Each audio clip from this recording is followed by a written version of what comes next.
Hello everyone, আসসালামু আলাইকুম। আমি সাইফুর রহমান জুবায়ের চলে আসলাম নতুন আরেকটা লাইভ ক্লাসে। এবং আজকে দেখতে পাচ্ছ তোমরা নতুন যেই ক্লাসটা, সেই ক্লাসে আমরা কত পেজ থেকে কত পেজ পড়াবো, 201 থেকে 260 পেজ পর্যন্ত আজকের ক্লাসে আমরা পড়াবো। তোমরা দেখতে পাচ্ছ আমাদের এই মিশন খন্দকার জিকে বই শেষ করার যে মিশন, সেই মিশনে অলরেডি আজকে অনেকগুলা প্রায় 10টা ক্লাসের মতো আমরা চলে এসেছি। এবং হচ্ছে এই 10টা ক্লাসে অলরেডি আমরা কত 200 পেজের মধ্যে চলে আসছি, ঠিক আছে। সো ঠিক এইভাবে 30টা ক্লাসে কিন্তু আমরা পুরো খন্দকার জিকে বইটা শেষ করব। সো যারা এখনো আমাদের এই ক্লাসগুলো করো নাই, তারা কিন্তু চাইলে আমাদের প্রিভিয়াস ইয়ার ক্লাসগুলো করে আসতে পারো।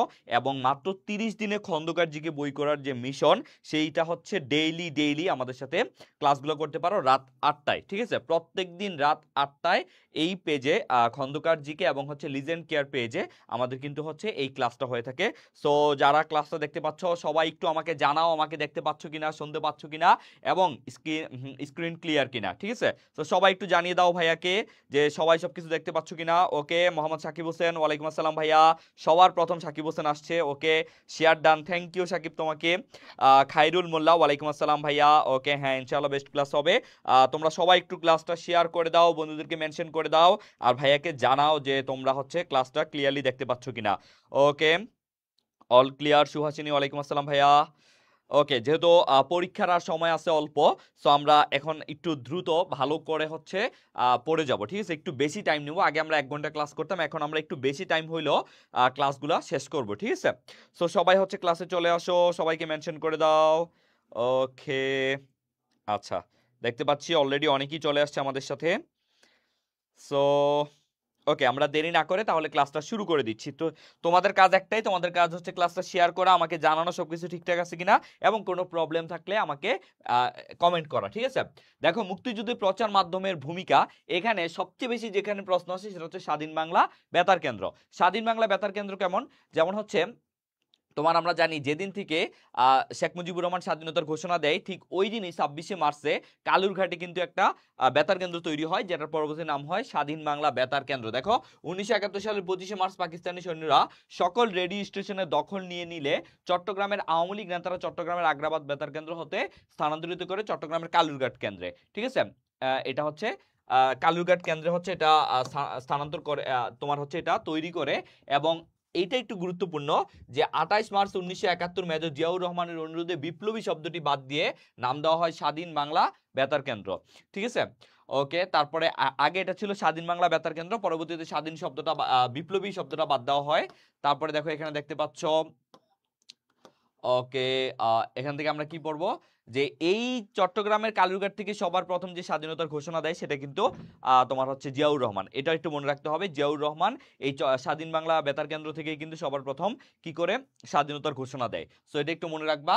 এই যে চট্টগ্রামের কালুরঘাট বেতার কেন্দ্র থেকে আনুষ্ঠানিকভাবে বাংলাদেশের স্বাধীনতার ঘোষণা প্রচার করেন মেজর জিয়াউর রহমান।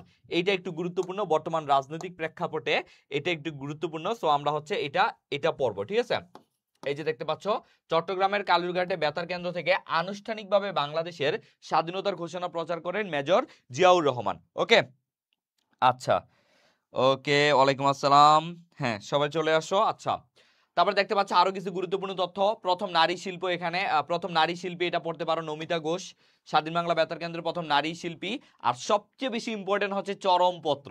স্বাধীন বাংলা বেতার কেন্দ্রে চরমপত্র কে পড়তো? চরমপত্র ছিল একটা কথিকা, চরম একটা কথিকা ছিল, এটার নাম এটা হচ্ছে এমআর আক্তার মুকুল, ঠিক আছে, এমআর আক্তার মুকুল এটা পড়তো। সো এটা বেশি গুরুত্বপূর্ণ, চরমপত্র পাটকারী।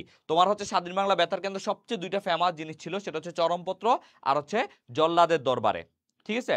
চরমপত্র কেন পড়া হইতো? চরমপত্র হচ্ছে তৎকালীন সময় পাকিস্তানিদেরকে বিভিন্ন তোমার হচ্ছে ভয়াবহ, তখন তো আর হচ্ছে ডিরেক্ট কোনো সংবাদ, এই তোমার হচ্ছে বেতার কেন্দ্রে ডিরেক্ট কিছু বলা যেত না, তখন হচ্ছে ইনডিরেক্ট নাম নিয়ে, যেমন জল্লাদের দরবারে কেল্লা ফতে আলী খান ছিল, ইয়াহিয়া খান, বিভিন্ন মানুষের নাম। এই যে যেমন এমআর আক্তার মুকুল, তারা কিন্তু নিজেদের আসল নাম দিয়ে সেখানে সংবাদ প্রকাশ করতো না, তারা নিজেদের যে নিকনেম বা হচ্ছে এক ধরনের তোমার হচ্ছে যেটা কি বলে ছদ্মনাম ইউজ করে বিভিন্ন পত্রিকা এবং হচ্ছে তোমার হচ্ছে বিভিন্ন সংবাদ প্রকাশ করত। এবং হচ্ছে বড় বিষয়টা হচ্ছে তারা যে চরমপত্র পাঠ করত, পাকিস্তানিদের সাথে বাঙালিদের যুদ্ধ উদ্বুদ্ধ করার জন্য যে ধরনের মজার মজার গল্প এখানে তৈরি করত এবং হচ্ছে সেটা ছদ্মনামে সেটা প্রকাশ করত, ঠিক আছে। এগুলাই ছিল চরমপত্র। ওকে, জনপ্রিয় অনুষ্ঠান কোনটা? চরমপত্র এবং জল্লাদের দরবার, এই তিনটা ভালো করে পড়বা। চরমপত্র কি? চরমপত্র হচ্ছে একটা কথিকা। চরমপত্রকে পাঠ করতো সেটা হচ্ছে এমার আক্তার মুকুল। আর জনপ্রিয় অনুষ্ঠান কোনটা? চরমপত্র এবং জল্লাদের দরবারে, যেখানে ইয়াহিয়া খানকে কেল্লা ফতে আলী খান নামে পরিচিত ছিল। ঠিক আছে, ওকে। তারপরে আসো দেশ। দেশ বলতে গেলে সবচেয়ে গুরুত্বপূর্ণ সেটা হচ্ছে ডেইলি টেলিগ্রাফ। ডেইলি টেলিগ্রাম, আচ্ছা এখানে টেলিগ্রাম দেওয়া, এটা টেলিগ্রাফ হওয়ার কথা, যাই হোক। আর এই ডেইলি টেলিগ্রাফের সাংবাদিক সাইমন ড্রিং, তিনি কিন্তু এই যে 25শে মার্চ রাতে যখন অপারেশন সার্চলাইট হয়, তখন কিন্তু হচ্ছে এই যে তোমার যে হোটেল ইন্টারকন্টিনেন্টাল, যেটা হচ্ছে তোমার সেখানে হচ্ছে সকল বিদেশি সাংবাদিকদের রাখা হয় এবং তাদেরকে বলা হয় সেখান থেকে কোনোভাবে বের হওয়া যাবে না। কিন্তু তারপরও এই বিদেশি সাইমন ড্রিং কি করছে, তিনি সেখান থেকে নিজের জীবনের ঝুঁকি নিয়ে বের হন এবং 25শে মার্চের রাতে যে হত্যাযজ্ঞ চালানো হয় সেটার ছবি তোলে। তোমার হচ্ছে জার্মান যে আছে এম্বাসি আছে, সেই এম্বাসির মাধ্যমে 30 তারিখ এই ডেইলি টেলিগ্রাফ থেকে সেটা প্রকাশিত করা হয়। ঠিক আছে, 30 তারিখ সেটা ডেইলি, এই জন্য হচ্ছে একমাত্র সবার প্রথম এই যে আমাদের 25 মার্চের রাতে যে হত্যাযজ্ঞ, এটার ছবি কিন্তু এই সাইমন ড্রিংই তুলছিল। ঠিক আছে, এই জন্য এটা খুবই গুরুত্বপূর্ণ যে 6 মার্চ 1971 সালে ঢাকায় আসা সাংবাদিক সাইমন ড্রিং, 30 মার্চের সংবাদের শিরোনাম ছিল ট্যাঙ্ক দিয়ে পাকিস্তান বিদ্রোহ দমন করা হচ্ছে, 7000 নিহত, শত বাড়ি বশীভূত। ঠিক আছে, এই জন্য এটা খুব গুরুত্বপূর্ণ। সানডে টাইমস, বাকিগুলো তো গুরুত্বপূর্ণ না। তারপরে দেখো ওয়াশিংটন টাইমস, এখানে হচ্ছে অত গুরুত্বপূর্ণ না। আকাশবাণীটা একটু দেখতে পারো, এটা ভারত থেকে প্রচারিত হয়েছিল, কলকাতা থেকে, এই জন্য আকাশবাণী নিয়ে মাঝে মাঝে আসে, সো আকাশবাণীটা একটু দেখবা। ঠিক আছে, ওকে। এটা লাগবে না। তারপরে আসো অ্যান্থনি মাসকারেনহাস, এই ব্যক্তিদের একটু গণমাধ্যমে এই ব্যক্তিদের ভূমিকা আছে। যেমন অ্যান্থনি মাসকারেনহাস, তিনি কি করছে দেখো, মুক্তিযুদ্ধ চলাকালীন সময়ে তিনি ব্রিটেনের দ্য সানডে টাইমস পত্রিকায় বার্তা ছিলেন, কর্মরত ছিলেন। ঢাকা থেকে পাকিস্তানি সেনাবাহিনীর নির্মম গণহত্যার খবর সংগ্রহ করে 13 জুন 1971 সালে দ্য সানডে টাইমস পত্রিকায় প্রকাশ করছেন। ঠিক আছে, অ্যান্থনি মাসকারেনহাস, তার সম্পর্কে একটু পড়বা। তারপরে আসো, আর তার বইটা আমরা একটু পরে দেখবো। সাইমন ড্রিং, যেটা মাত্র বললাম যে একজন আন্তর্জাতিক পুরস্কার বিজয়ী সাংবাদিক, তিনি এগুলা মানে হচ্ছে আমাদের সবার প্রথম যে 25শে মার্চ যে হত্যাযজ্ঞ, সেটা সবার প্রথম তিনি সামনে আনেন। তারপরে দেখো মানে বিশ্বের সামনে আনেন। তারপরে এগুলা দেবদুলাল বন্দ্যোপাধ্যায় লাগবে না। তারপরে আমরা হচ্ছে দেখবো যেগুলা মুক্তিযুদ্ধে অবদানের খেতাব, এই যে এটা খুব গুরুত্বপূর্ণ। দেখো মুক্তিযুদ্ধের অবদানের খেতাব, এখানে আমরা যেগুলো পড়বো দেখো, এখানে কয়েকটা প্রশ্ন বেশি আসে যে তোমার সবচেয়ে যে মুক্তিযুদ্ধের খেতাবকে আমরা জানি 4 ভাগে ভাগ করছে। সবার প্রথম হচ্ছে বীর শ্রেষ্ঠ, তাই না? বীর শ্রেষ্ঠ, বীর উত্তম, বীর শ্রেষ্ঠ, তারপর হচ্ছে আরে ভুলে গেছি, বীর শ্রেষ্ঠ, বীর উত্তম, তারপর হচ্ছে বীর প্রতীক, তো শেষে বীর শ্রেষ্ঠ কোথায়, বীর প্রতীক, আচ্ছা মাঝে মাঝে এরকম হয়। 3 নাম্বারটা ভুলে গেছি, বীর প্রতীক কোথায় এখানে, আচ্ছা এখান থেকে আমরা যেগুলো দেখবো গুরুত্বপূর্ণ তথ্যগুলি, স্বাধীনতা যুদ্ধে বীরুত্তম উপাধিতে ভূষিত করা হয় 68 জনকে। ঠিক আছে, আর বীর বিক্রম, হ্যাঁ বীর বিক্রম, বীর উত্তমের পরে হচ্ছে বীর বিক্রম। তাহলে এখান থেকে আমাদের যেটা মনে রাখতে হবে, দেখো এখান থেকে আমাদেরকে যেটা মনে রাখতে হবে সেটা হচ্ছে প্রথমে ছিল 7 জন, তারপর হচ্ছে 68, তারপর হচ্ছে 175, তারপর ছিল 426। এখান থেকে এটা ছিল 1973 সাল অনুযায়ী, 1973 সালের অনুযায়ী। ঠিক আছে, আর বর্তমানে 2023 সালে যেই ইয়েটা আসে, 2023 সালের দিকে যেই তোমার হচ্ছে সংস্কারটা আসে, সেখানে হয় 7 জন বীরশ্রেষ্ঠ, তারপরে হচ্ছে বীর উত্তম আসে হচ্ছে তোমার 67, হ্যাঁ 67, তারপর 175 এর জায়গায় 174, তা বীর বিক্রমে, তারপর হচ্ছে 426 এর জায়গায় 424। বর্তমানে হচ্ছে এইটা আছে। ঠিক আছে, আগে ছিল টোটাল 676। ঠিক আছে, 676, বর্তমানে আছে 672। বর্তমানে হচ্ছে 672 সাউন্ড, হ্যাঁ বীর বিক্রম সাউন্ড মনে হচ্ছে কম। ওকে, তাহলে বীর শ্রেষ্ঠ, বীর উত্তম, বীর বিক্রম, বীর প্রতীক। তাহলে সবার প্রথম কোনটা? বীর শ্রেষ্ঠ। সবার শেষ কোনটা? বীর প্রতীক। ঠিক আছে, ওকে, হ্যাঁ আচ্ছা সাউন্ড এখন ঠিক আছে, আশা করি এখন ঠিক আছে। ওকে, তাহলে যদি বলা হয় 1973 সালের গ্যাজেট অনুযায়ী কতজন ছিল, তাহলে হবে এইটা, 1973 সালের গ্যাজেট অনুযায়ী হবে এটা। আর যদি বলে বর্তমান গ্যাজেট অনুযায়ী বর্তমানে যেটা পরবর্তীতে সংস্কার করছে সেটা হচ্ছে এইটা, ঠিক আছে। এখান থেকে 4 জন বাদ দেওয়া হয়েছে। কয়জন? 4 জন। কেন বাদ দেওয়া হয়েছে? 1975 সালে শেখ মুজিবকে হত্যার সাথে জড়িত যারা ছিল তাদেরকে এখান থেকে বাদ দেওয়া হয়েছে, ঠিক আছে। তো চলো এখানে বিস্তারিতটা আমরা একটু দেখে আসি। ওকে,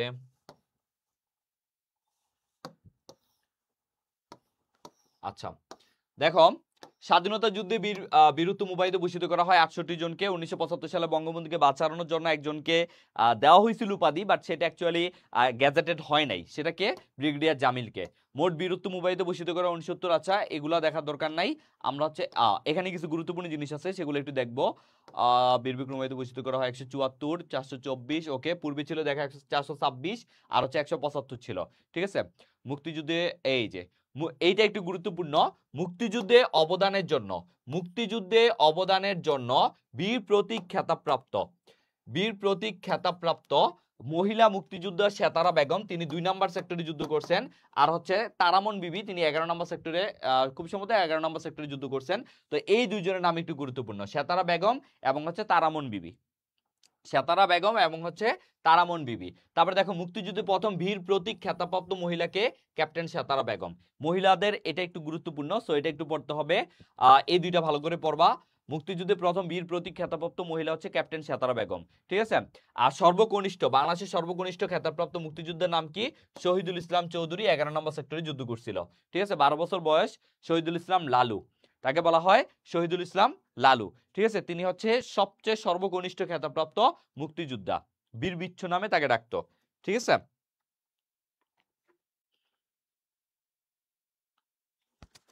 ওকে, আচ্ছা তারপরে আসো, কতজন বীরশ্রেষ্ঠ কবর বর্তমানে ঢাকায়? আচ্ছা 2 জন। এইটা একটু ভালো করে পড়তে হবে। দেখো যে মুক্তিযুদ্ধে একমাত্র পদকপ্রাপ্ত আদিবাসী কে? ইউকে চিং মারমা বীর বিক্রম, ঠিক আছে। তিনি 6 নম্বর সেক্টরে যুদ্ধ করছিলেন। মুক্তিযুদ্ধে একমাত্র পদকপ্রাপ্ত আদিবাসী কে? ইউকে চিং মারমা, তিনি কিন্তু আদিবাসী, ঠিক আছে। আদিবাসী বলতে উপজাতি বা ক্ষুদ্র নিগোষ্ঠীকে বোঝানো হয়, হ্যাঁ।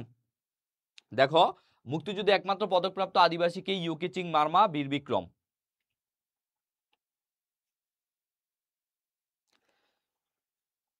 ভীর উত্তম 69 না 68 হবে? অ্যাকচুয়ালি ভীর উত্তম এটা তোমার, আচ্ছা এখানে দেখাই আমি, এখানে এটা দেওয়া আছে, এটা মেজর ডালিমকে হচ্ছে এখানে ধরা হয়, বাট অ্যাকচুয়ালি এটার ইন ডিটেলসটা কোথায় আমি এখানে একটু খুঁজে বের করি, তাহলে আমার দেখাইতে সুবিধা হবে। জাস্ট একটু ওয়েট,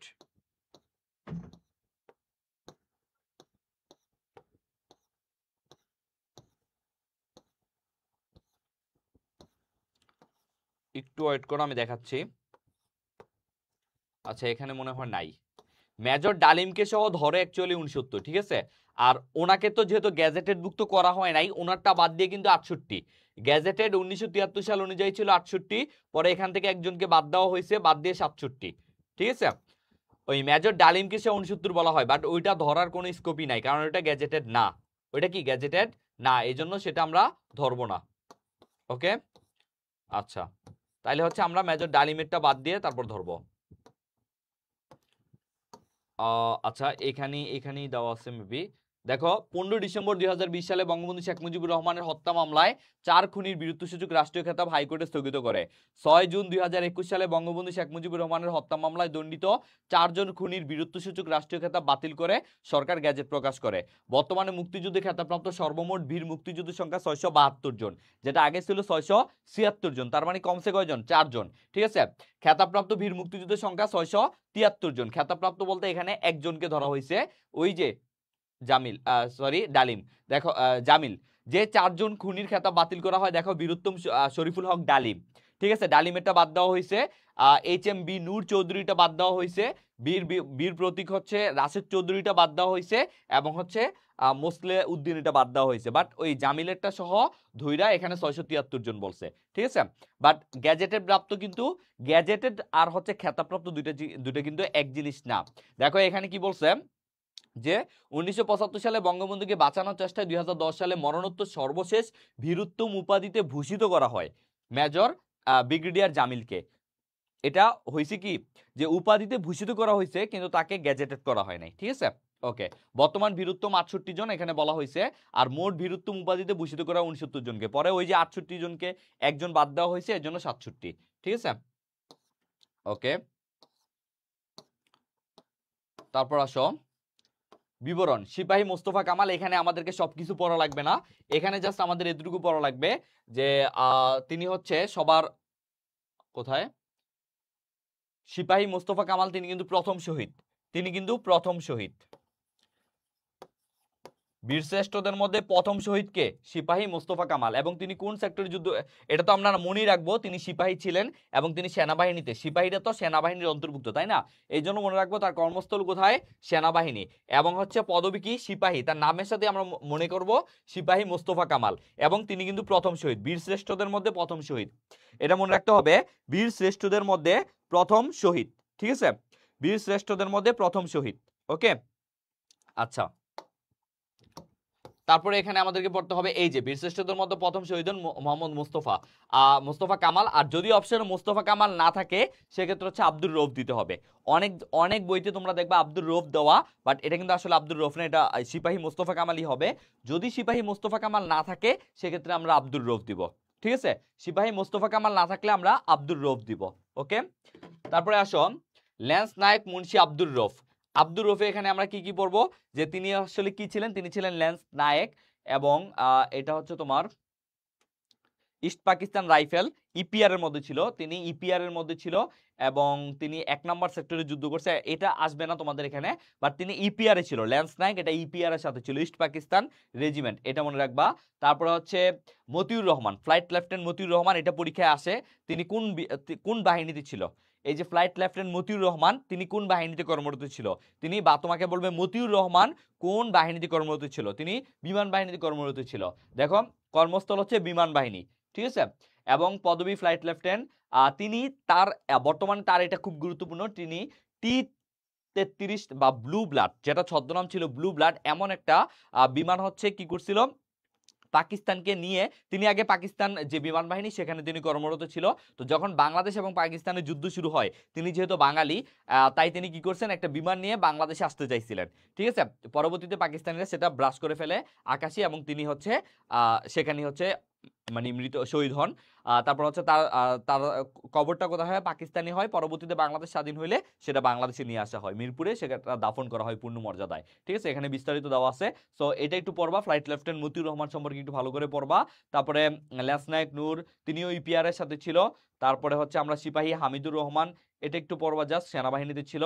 তারপর হচ্ছে রুহুল আমিন স্কোয়াড্রন লিডার, এটা আসে, রুহুল আমিন কিসে ছিল, তিনি স্কোয়াড্রন লিডার ছিল, আর স্কোয়াড্রন হচ্ছে নৌবাহিনীতে, যেহেতু তিনি একাই নৌবাহিনীতে ছিল এর জন্য এটা পরীক্ষায় আসে যে স্কোয়াড্রন লিডার এটা হচ্ছে নৌবাহিনীর। ঠিক আছে, আর দেখবা হচ্ছে ক্যাপ্টেন মহিউদ্দিন জাহাঙ্গীর, তিনি ছিলেন বীরশ্রেষ্ঠের মধ্যে শেষ শহীদ ছিলেন, এই জন্য এটা পরীক্ষায় আসে যে বীর শ্রেষ্ঠদের মধ্যে শেষ শহীদ কে ছিল, সেটা হচ্ছে ক্যাপ্টেন মহিউদ্দিন জাহাঙ্গীর। ঠিক আছে, ওকে, শেষ।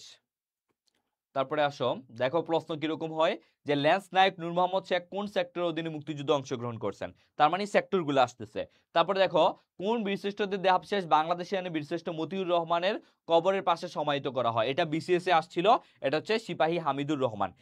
এই ধরনের প্রশ্ন আসে, জাস্ট এই এমসিকিউ গুলো পড়লেই কিন্তু তোমার মনে রাখতে সুবিধা হবে। ঠিক আছে, তারপরে আসো, এই এমসিকিউ গুলো একটু পড়ে ফেলবা।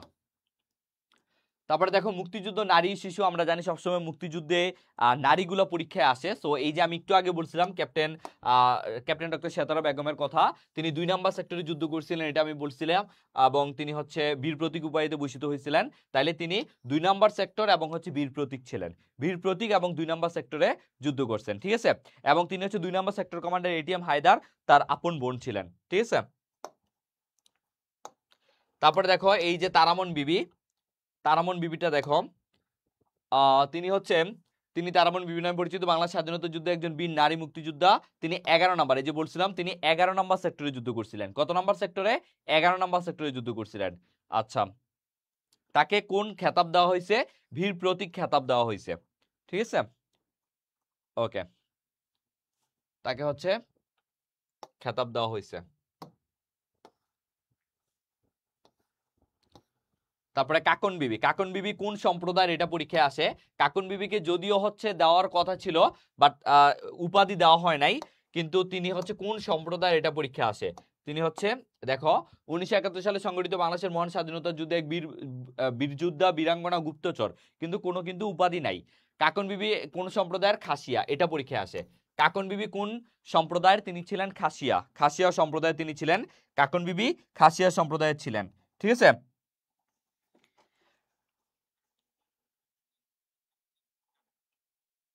ঠিক আছে, ওকে। তিনি মুক্তিবীর নামে পরিচিত। মুক্তিযুদ্ধ চলাকালে তিনি পাকিস্তানি বাহিনীর বিপক্ষে মুক্তিবাহিনীর হয়ে 5 নম্বর সেক্টরে গুপ্তচরে কাজ করতেন। তাহলে 5 নম্বর সেক্টরে তিনি কাজ করছেন। ঠিক আছে, 5 নম্বর সেক্টরে তিনি কাজ করছেন। ওকে। সুনামগঞ্জ, মেনলি সিলেট, সুনামগঞ্জ, ওই জায়গায় তিনি কাজ করছিলেন। ওকে। তারপরে এখানে এমসিকিউ গুলো আছে, এগুলো এমসিকিউ গুলো একটু দেখবা। তারপরে আসো উইলিয়াম এস ওডারল্যান্ড। তিনি বাটা কোম্পানির হয়ে তিনি বাংলাদেশে আসছিল। তিনি বাটা কোম্পানির হয়ে বাংলাদেশে আসছিল কি করতে? ব্যবসা করতে। পরবর্তীতে তিনি যেটা হয়েছে যে তিনি মুক্তিযুদ্ধে নিজেকে জড়িয়ে ফেলেন এবং 2 নাম্বার সেক্টরে তিনি যুদ্ধ করেন। দেখো, আমস্টারডাম নেদারল্যান্ড থেকে আসছিল, কিন্তু নাগরিকত্ব ছিল অস্ট্রেলিয়ার। তিনি মুক্তিযুদ্ধে রাষ্ট্রীয় বীর প্রতীক খেতাবপ্রাপ্ত একমাত্র বিদেশি নাগরিক। এই জন্য এটা পরীক্ষায় আসে যে বীর খেতাবপ্রাপ্ত, মুক্তিযুদ্ধে খেতাবপ্রাপ্ত একমাত্র বিদেশি নাগরিক কে ছিলেন? এটা ছিলেন ডব্লিউ.এস. ওডারল্যান্ড। এবং তিনি কয় নাম্বার সেক্টরে যুদ্ধ করেন? তিনি 2 নাম্বার সেক্টরে যুদ্ধ করেন। এই যে বাটা কোম্পানিতে চাকরিরত সুবাদে ছিলেন। তাহলে কয়েকটা জিনিস পড়তে হবে যে তিনি কোন বিদেশি হচ্ছে বীর প্রতীক খেতাবপ্রাপ্ত পাইছিলেন, অথবা একমাত্র বিদেশি খেতাবপ্রাপ্ত মুক্তিযুদ্ধ কে ছিল। এই জন্য এটা অবশ্যই পড়তে হবে ডব্লিউ.এস. ওডারল্যান্ড। এবং হচ্ছে তিনি কয় নাম্বার সেক্টরে যুদ্ধ করছেন? 2 নাম্বার সেক্টরে যুদ্ধ করছেন। ঠিক আছে, ওকে। তারপরে আসো অ্যালেন গ্রিন্সবার্গ। এইটা অনেক বেশি পরীক্ষায় আসে। অ্যালেন গ্রিন্সবার্গ, দেখো, তিনি ছিলেন মার্কিন কবি এবং তিনি একটা কবিতা লিখেন যেটা সবচেয়ে বেশি পরীক্ষায় আসে। দেখো, সেপ্টেম্বর অন যশোর রোড। তিনি এই কবিতাটা লেখেন কি? September on Jessore road. পরবর্তীতে এটাকে গান হিসেবে তৈরি করেন বব ডিলান এটাকে গান হিসেবে রচনা করেন। ঠিক আছে। মুক্তিযুদ্ধে অর্থ সংগ্রহের জন্য কবিতা পাঠের আয়োজন করা হয়। তিনি মেনলি যশোরে আসছিলেন। তিনি কোথায় আসছিলেন? যশোরের সাইডে। সুনীল গঙ্গোপাধ্যায়ের সাথে কলকাতায়, তিনি তো কলকাতায় ছিলেন, সুনীল গঙ্গোপাধ্যায়ের সাথে তিনি যশোর হয়ে, মানে যশোরের যে সাইডটা, ওই সাইডটা তিনি দেখছিলেন। তারপরে তিনি লিখছিলেন সেপ্টেম্বর অন যশোর রোড। ঠিক আছে, ওকে। হ্যাঁ, তারপরে দেখো মাদার, এটা আসবে না, ইতালি নাগরিক। জর্জ হ্যারিসন, এটা অনেক বেশি গুরুত্বপূর্ণ। জর্জ হ্যারিসন তিনি ছিলেন হচ্ছে দেখো, কনসার্ট ফর বাংলাদেশে তিনি হচ্ছে প্রধান মেইন ভোকালিস্ট ছিলেন এবং তিনি বাংলাদেশ গানটা গাইছিলেন। ঠিক আছে, জর্জ হ্যারিসন তিনি হচ্ছে এই যে কনসার্ট ফর বাংলাদেশের মেইন ভোকালিস্ট বা মূল গায়ক ছিলেন। ঠিক আছে, জর্জ হ্যারিসন, এই জন্য এটা গুরুত্বপূর্ণ, জর্জ হ্যারিসন। তারপরে দেখো রবি শঙ্কর। আর রবি শঙ্করই মেনলি হচ্ছে এই জর্জ হ্যারিসনের যে তোমার যে কনসার্টটা, সেই কনসার্টটা তিনি কিন্তু করছিল। কনসার্ট ফর বাংলাদেশ, এটা কিন্তু তিনি মেনলি আয়োজন করছিলেন। রবি শঙ্কর তিনি ভারতে ছিলেন এবং বাংলাদেশের জন্য অর্থ সংগ্রহের জন্য তিনি কাজ করছিল। বাংলাদেশের জন্য অর্থ সংগ্রহের জন্য তিনি কিন্তু এই নিউ ইয়র্কে, এটা হচ্ছে মেডিসন স্কোয়ারে, এই কনসার্ট ফর বাংলাদেশ তিনি এটা করছিল। ঠিক আছে, তিনি আয়োজন করছিল। রবি শঙ্কর তিনি কে ছিল? বিখ্যাত সেতারা বাদক। এই জন্য পরীক্ষা আসে রবি শঙ্কর কে ছিল? তিনি ছিলেন বিখ্যাত সেতারা বাদক। ওকে। তারপরে যেটা দেখবা, জগজিৎ সিং অরোরা, তিনি ছিল যৌথ বাহিনীর প্রধান। বাংলাদেশ এবং হচ্ছে ভারতের যে যৌথ বাহিনী ছিল, দেখো, মুক্তিযুদ্ধে বাংলাদেশের পাশে যদি ভারত না থাকতো এবং ভারতের যেই হচ্ছে তোমার মুক্তিযোদ্ধা যারা সেনাবাহিনী ছিল, তারা যদি বাংলাদেশের পাশে না থাকতো, তাহলে যুদ্ধটা আরো বেশি অনেক ক্রিটিক্যাল হইতো। তো সেক্ষেত্রে বাংলাদেশের তখন তো কোনো বাংলাদেশি কোনো বড় কোনো ফোর্স ছিল না। বাংলাদেশে তারা সবাই ছিল কি, যারা পাকিস্তানে কর্মরত ছিল, পাকিস্তানের হয়ে মূল পাকিস্তানের হয়ে যারা কাজ করতো, তারাই কিন্তু পরবর্তীতে মুক্তিযুদ্ধ শুরু হলে দেশপ্রেমের কারণে দেশে চলে আসে। ঠিক আছে, যেমন দেখো মতিউর রহমান, তিনি কিন্তু চাইলেই কি করতে পারতেন? তিনি চাইলেই হচ্ছে পাকিস্তানের বিমান বাহিনীতে তিনি নিজের জীবনটা কাটা দিতে পারতেন, সম্মানের সাথে নিজের টাকা পয়সা সবকিছু নিয়ে থাকতে পারতেন। কিন্তু তিনি কি করছেন? তিনি বাংলাদেশের জন্য, বাংলাদেশের হয়ে যুদ্ধ করার জন্য তিনি কিন্তু চলে আসতে চাইছিলেন। তো যাই হোক, এরকম যারা দেশপ্রেমিক ছিল তারা কিন্তু বাংলাদেশের হয়ে ঠিকই যুদ্ধ করছেন, ঠিক আছে।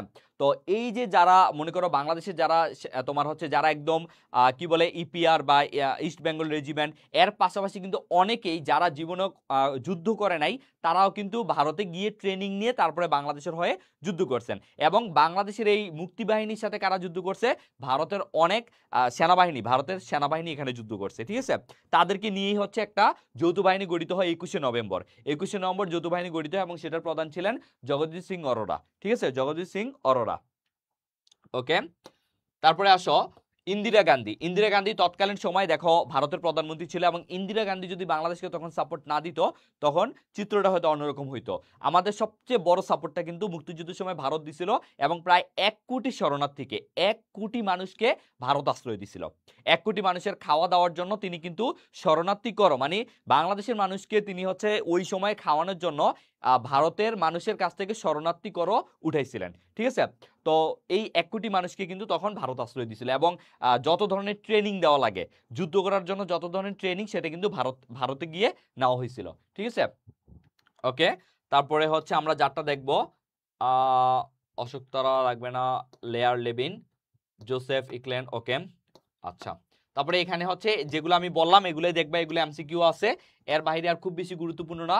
কনসার্ট ফর বাংলাদেশ, এই যেটা 1971 সালের 1 আগস্ট, ডেটটা মনে রাখবা, 1971 সালের 1 আগস্ট, 1971 সালের 1 আগস্ট, ঠিক আছে। যে এই কনসার্ট ফর বাংলাদেশ এটা কবে হয়েছে? প্রায় পরীক্ষা আসে কনসার্ট ফর বাংলাদেশ এটা কবে হয়েছে। এটা হচ্ছে 1971 সালের 1 আগস্ট হয়। কোথায়? Medicine square garden, new York, যুক্তরাষ্ট্র, ঠিক আছে। Medicine square garden, new York, যুক্তরাষ্ট্র, এখানে হয়েছিল কনসার্ট ফর বাংলাদেশ। এবং এখানে তোমরা যেগুলো একটা জিনিস দেখবা সবগুলো তোর পড়া লাগবে না, দেখো স্থানটা পড়বা নিউ ইয়র্কের মেডিসন স্কোয়ার, তারপর তারিখটা পড়বা 1 আগস্ট 1971, তারপর ব্যান্ড দল বিটলস, দ্য বিটলস এখানে ছিল, জর্জ হ্যারিসনের ব্যান্ড দিয়ে হচ্ছে বিটলস, ঠিক আছে, এই জন্য বিটলসটা পড়বা। প্রধান শিল্পী ছিল জর্জ হ্যারিসন, এটা পরীক্ষায় আসে, প্রধান শিল্পী জর্জ হ্যারিসন, পরিচালকও আসে সল সুইমার, ঠিক আছে। কত সংখ্যক দর্শক ছিল এটা লাগবে না, 9 মিলিয়ন মার্কিন ডলার কিন্তু তখন উঠানো হয়েছিল, 9 মিলিয়ন মার্কিন ডলার হচ্ছে এখানে প্রায় তোমার 9 কোটি টাকা, তৎকালীন সময় 9 কোটি টাকা উঠানো হয়েছিল, ঠিক আছে। 9 মিলিয়ন মার্কিন, সরি 9 কোটি মার্কিন, যেটা হচ্ছে ডলারে, তার মানে টাকায় কনভার্ট করলে বুঝতে পারতেছো কি পরিমাণ অর্থ দাঁড়াইছে, ঠিক আছে। আর সহযোগী শিল্পী পণ্ডিত রবিশঙ্কর, এই জন্য এটা পরীক্ষা আসে। বব ডিলান তিনি এই জর্জ হ্যারিসনের সাথে ছিল, এবং তিনি পরবর্তীতে সাহিত্যের জন্য 2016 সালে তিনি নোবেল পুরস্কার পাইছিল, এই জন্য বব ডিলানটা পরীক্ষায় আসে। তারপরে হচ্ছে দেখো 2.5 লাখ ডলার, মোট অর্থ 2.5 লাখ ডলার আসছিল। ওকে, তারপরে এই যে এখানে হচ্ছে এমসিকিউ গুলা পড়ে ফেলবা। 1971 শহীদ বুদ্ধিজীবী দিবস কবে? এটা আমাদের পড়তে হবে। শহীদ বুদ্ধিজীবী হচ্ছে 14 ডিসেম্বর। আপনাদের জাহাঙ্গীরনগর ইউনিভার্সিটি কোর্স কত টাকায় কিনতে হবে ভাইয়া বললে উপকৃত হতাম। একটু পেজে নক দিও ভাইয়া, পেজ থেকে বলে দিব, ঠিক আছে, পেজ থেকে বলে দিবে। ওকে, আচ্ছা, 14 ডিসেম্বর 1971 সালে আলবদর আলসামস নামক দুটি ঘাতক সহযোগিতায় হানাদার পাক বাহিনী কর্তৃক বুদ্ধিজীবীদের হত্যা করা হয়। তোমরা জানো যে তৎকালীন সময়ে যে রাজাকারদের আলবদর এবং আলসামস এই দুইটাই মেইনলি হচ্ছে তোমার এই বুদ্ধিজীবী হত্যাকাণ্ড চালায়, ঠিক আছে। যখন তারা দেখলো যে না বাংলাদেশের সাথে পাকিস্তান আর পারবে না, তখন তারা কি করছে, ওই বাঙালি জাতিকে মেধা শূন্য করার জন্য বাংলাদেশেরই যে যারা আছে তারা হচ্ছে আলবদর আলসামস রাজাকারদের, তারা কি করলো, তারা পাকিস্তানিদের দেখাইলো যে এগুলো হচ্ছে বাংলাদেশের বুদ্ধিজীবী এবং এদেরকে হত্যা করেন। তখন এই এদেরকে হত্যা করা হয়েছে, যাতে বাংলাদেশ যদিও স্বাধীন হয় কিন্তু সেটা লং লাস্টিং স্বাধীন হইতে না পারে, এই জন্য বাংলাদেশের বুদ্ধিজীবীদের হত্যা করছে। এবং এই বুদ্ধিজীবীদের হত্যা করার পিছনে পাকিস্তানিদের যারা সাহায্য করছে তারা হচ্ছে রাজাকার আলবদর এবং আলসামস, এই যে আলবদর এবং আলসামস নামক দুইটা ঘাতক বাহিনী, ঠিক আছে। এদের সহযোগিতার কারণে এই বুদ্ধিজীবীদের হত্যা করা হয়েছিল। প্রায় 1414 জনের মতো একটা সংখ্যা দেওয়া হয়, ঠিক আছে। আর মুক্তিযুদ্ধ বিষয়ক মন্ত্রণালয় 191 জনের তালিকা করছে। তারপরে দেখো 1971 সালে কোন মুক্তিযুদ্ধে কোন দার্শনিক শহীদ হয়, এটা পরীক্ষায় আসে। জিসি দেব বা গোবিন্দ্রচন্দ্র দেব, তার পূর্ণ নাম হচ্ছে গোবিন্দ্রচন্দ্র দেব। তিনি ঢাকা বিশ্ববিদ্যালয়ের দর্শন বিভাগের প্রফেসর ছিলেন, ঢাবির দর্শন বিভাগের প্রফেসর ছিলেন। জিসি দেব। এটা অনেক বেশি পরীক্ষা আসছে, এটা বিউপিতে পরীক্ষা আসছে, এটা বিউপিতে পরীক্ষা আসছিল। ঠিক আছে, ওকে। তারপরে আসো, এই যে এখানে কয়েকজন ব্যক্তির নাম লেখা আছে, যেমন গুরুত্বপূর্ণ কে, ধীরেন্দ্রনাথ দত্ত, তারপর হচ্ছে দেখো জ্যোতির্ময় গৌর ঠাকুরতা, সাহিত্যিক শহীদুল্লাহ কায়সার, আনোয়ার পাশা, মুনির চৌধুরী, সাহিত্যিক মুনির চৌধুরী, সিরাজুল ইসলাম খান, এদেরকে এই যে জিসি দেব কে ছিলেন, দেখো জিসি দেব ছিলেন শহীদ বুদ্ধিজীবী ও দার্শনিক। ঠিক আছে, বাংলাদেশের স্বাধীনতা সংগ্রামের প্রথম শহীদ বুদ্ধিজীবী কে ছিলেন, শামসুজ্জোহা, যেটা আমরা বলছিলাম যে শামসুজ্জোহা প্রথম 69 গণঅভ্যুত্থানে প্রথম শহীদ হয়েছিলেন। ঠিক আছে, তারপরে দেখো পাকিস্তানি সেনাবাহিনীর হাতে শহীদদের মধ্যে কে দার্শনিক ছিলেন, গোবিন্দ্রচন্দ্র দেব, যেটাকে আমরা বলছি জিসি দেব। ঠিক আছে, এই ধরনের প্রশ্নগুলো কিন্তু পরীক্ষায় আসে। দেখো মুক্তিযুদ্ধে বিদেশিদের ভূমিকা, সপ্তম নৌবহর। সপ্তম নৌবহর কারা প্রেরণ করছে, দেখো পারমাণবিক অস্ত্রে সুসজ্জিত মার্কিন যুক্তরাষ্ট্রে, তার মানে কারা, মার্কিন যুক্তরাষ্ট্রের কয়েকটি যুদ্ধজাহাজ সমন্বয়ে গঠিত নৌবহর 9 ডিসেম্বর 1971 পাকিস্তানকে সহায়তার জন্য পাঠানো হয়, এটি সপ্তম নৌবহর নামে পরিচিত। যদি এই সপ্তম নৌবহর কোনোভাবে বাংলাদেশে প্রবেশ করে, এটা ওইভাবে প্রবেশ করতে পারতো, তাহলে কিন্তু চিত্রটা অন্যরকম হইতে পারতো। পরবর্তীতে এটা হচ্ছে তোমার কি করে রাশিয়ার ভেটোর কারণে এটা আটকায়া যায়। ঠিক আছে, রাশিয়া মোট 3 বার ভেটো দিছিল বাংলাদেশের পক্ষে, এটা খুব গুরুত্বপূর্ণ ছিল এবং এটা পরীক্ষায় আসছিল।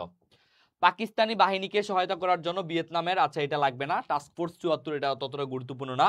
আমরা এখানে হচ্ছে কারা আমাদেরকে, কোন দেশ আমাদের সাহায্য করছিল এবং কারা সহায়তা করছিল, এটা একটু দেখব। দেখো ভারতের আমাদের যখন মুক্তিযুদ্ধ ছিল তখন ভারতের প্রেসিডেন্ট কে ছিল, এটা লাগবে না। প্রধানমন্ত্রী কে ছিল, ইন্দিরা গান্ধী, এটা লাগবে। যখন বাংলাদেশের মুক্তিযুদ্ধ চলছিল তখন ভারতের প্রধানমন্ত্রী ছিল ইন্দিরা গান্ধী। ঠিক আছে, আর এই যে ভিবি গিরি, তিনি কিন্তু বাংলাদেশে আসছিল, বাংলাদেশের জাতীয় সংসদে তিনি ভাষণও দিছিল, এই জন্য এটা পরীক্ষায় আসে। তারপরে আসো সোভিয়েত ইউনিয়ন, এখানে হচ্ছে নিকোলাই পদরগুনি, এটা পড়তে হবে। সোভিয়েত ইউনিয়নের কে ছিল, তিনি ছিলেন নিকোলাই পদরগুনি প্রেসিডেন্ট ছিলেন, এবং তিনি তার সরকার হচ্ছে তিনবার বাংলাদেশের পক্ষে ভেটো দিছে, এই জন্য এটা গুরুত্বপূর্ণ। তারপরে দেখো মার্কিন যুক্তরাষ্ট্রের প্রেসিডেন্ট ছিলেন রিচার্ড নিক্সন, এটা গুরুত্বপূর্ণ। আর নিরাপত্তা বিষয়ক উপদেষ্টা ছিলেন হেনরি কিসিঞ্জার, এটা একটু মনে রাখতে হবে, এটা আমি একটু পরে বলবো কেন মনে রাখতে হবে। তারপর চীনের প্রেসিডেন্ট লাগবে না, যুক্তরাজ্য লাগবে না, মিশর, ফ্রান্স এগুলা লাগবে না। ঠিক আছে, যে কটা বললাম, যে সোভিয়েত ইউনিয়নের প্রেসিডেন্ট, তারপর হচ্ছে মার্কিন যুক্তরাষ্ট্রের প্রেসিডেন্ট এবং মার্কিন যুক্তরাষ্ট্রের নিরাপত্তা বিষয়ক উপদেষ্টা হেনরি কিসিঞ্জার, তারা হচ্ছে ছিল ওই সময়। তারপরে দেখো জাতিসংঘের মহাসচিব কে ছিল, এটা আমাদেরকে মনে রাখতে হবে। জাতিসংঘের মহাসচিব ছিল উথান্ট। উথান কোন দেশের, মিয়ানমারের, এইটা মনে রাখতে হবে যে মুক্তিযুদ্ধের সময় জাতিসংঘের মহাসচিব কে ছিল, উথান, তিনি কোন দেশের, মিয়ানমারের। যদিও তিনি মিয়ানমার বা আমাদের দক্ষিণ পূর্ব এশিয়ারই একটা দেশ, বাংলাদেশের পাশে কিন্তু মিয়ানমার, তারা চাইলেই কিন্তু বাংলাদেশের জন্য ভালো কাজ করতে পারতো, কিন্তু তারা আসলে কোনো কাজই করে নাই, তারা মানে একদম একটা নীরব দর্শকের ভূমিকা পালন করছে। ঠিক আছে, কার্যত তারা পাকিস্তানকে সাপোর্ট দিছে, বাংলাদেশকে কোনো সাপোর্টই তারা আসলে দেয় নাই। ঠিক আছে, প্রেসিডেন্ট আর প্রধানমন্ত্রী কি আলাদা? অবশ্যই। প্রেসিডেন্ট তো তোমরা জানো, প্রেসিডেন্ট মানে হচ্ছে রাষ্ট্রপতি, আর প্রধানমন্ত্রী হচ্ছে প্রাইম মিনিস্টার, দুটো তো আলাদা।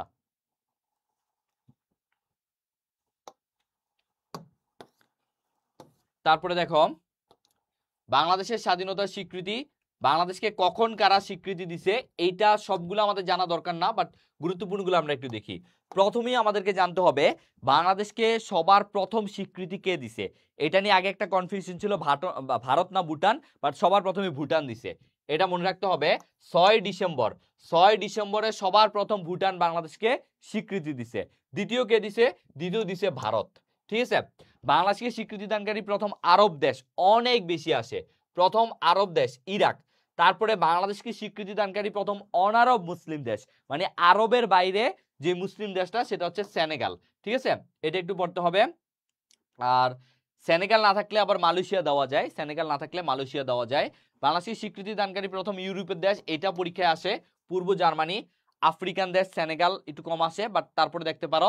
আর এই যে সমাজতান্ত্রিক দেশ পূর্ব জার্মানি, পূর্ব জার্মানি না থাকলে দিবা হচ্ছে পোল্যান্ড, পূর্ব জার্মানি না থাকলে কি দিবা? পোল্যান্ড, এটা গুরুত্বপূর্ণ। তারপরে উত্তর আমেরিকান দেশসমূহের মধ্যে প্রথম বাংলাদেশকে স্বীকৃতি দেওয়া লাগবে না, দক্ষিণ আমেরিকা লাগবে না, বাংলাদেশ স্বীকৃতি দেয় ওশেনিয়া, টঙ্গা লাগবে না। ওকে, তাহলে এগুলো একটু বেশি গুরুত্বপূর্ণ, যে বাংলাদেশকে স্বীকৃতি দানকারী প্রথম দেশ ভুটান, বাংলাদেশের স্বীকৃতিদানকারী দ্বিতীয় দেশ ভারত, প্রথম আরব দেশ ইরাক, প্রথম অনারব মুসলিম দেশ সেনেগাল, সেনেগাল না থাকলে মালয়েশিয়া। ঠিক আছে, বাংলাদেশের স্বীকৃতিদানকারী প্রথম ইউরোপীয় দেশ পূর্ব জার্মানি, স্বীকৃতিদানকারী প্রথম আফ্রিকান দেশ সেনেগাল। তারপরে হচ্ছে প্রথম স্বীকৃতি দেয় কোন দেশ সমাজতান্ত্রিক দেশ হিসেবে বা পূর্ব ইউরোপের সেটা হচ্ছে তোমার পূর্ব জার্মানি। ইউরোপ বললেও পূর্ব জার্মানি, সমাজতান্ত্রিক দেশ বললেও পূর্ব জার্মানি, এবং পূর্ব জার্মানি না থাকলে পোল্যান্ড হবে। ঠিক আছে, ওকে। হ্যাঁ, ভুটান ফার্স্ট। তারপরে আসো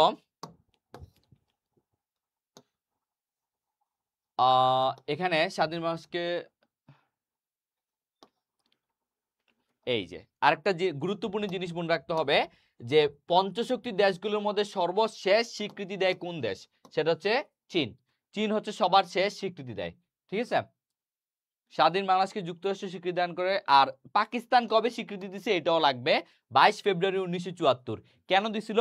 ওআইসি সম্মেলনে যোগদান করার জন্য শেখ মুজিবুর রহমান হচ্ছে একটা শর্ত দেয়, যদি এই শর্ত পাকিস্তান রাজি হয় বা বাংলাদেশকে তোমার হচ্ছে স্বীকৃতি দেয় তখনই তারা ওআইসি সম্মেলনে যোগ দিবে।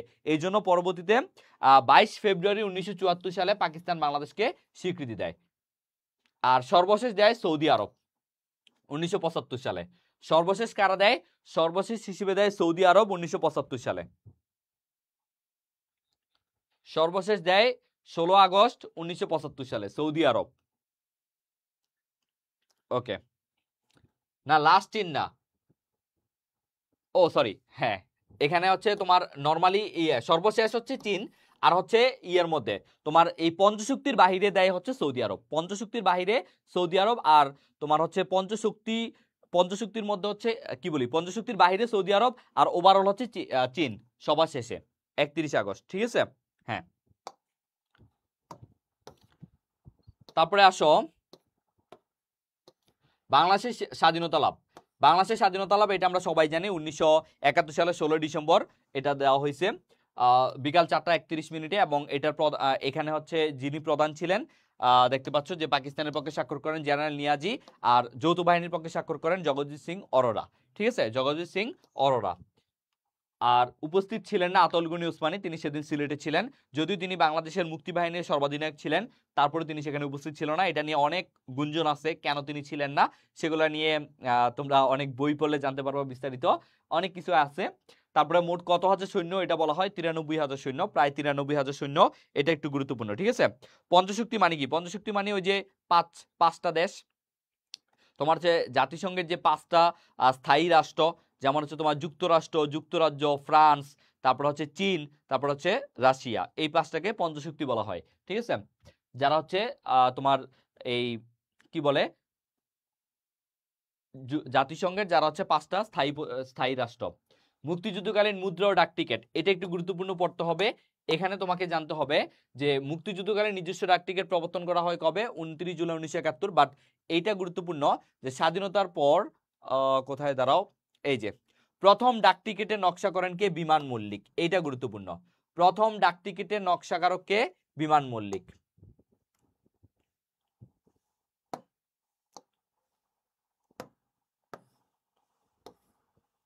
বোর্ড একটু দুষ্টুমি করতেছে।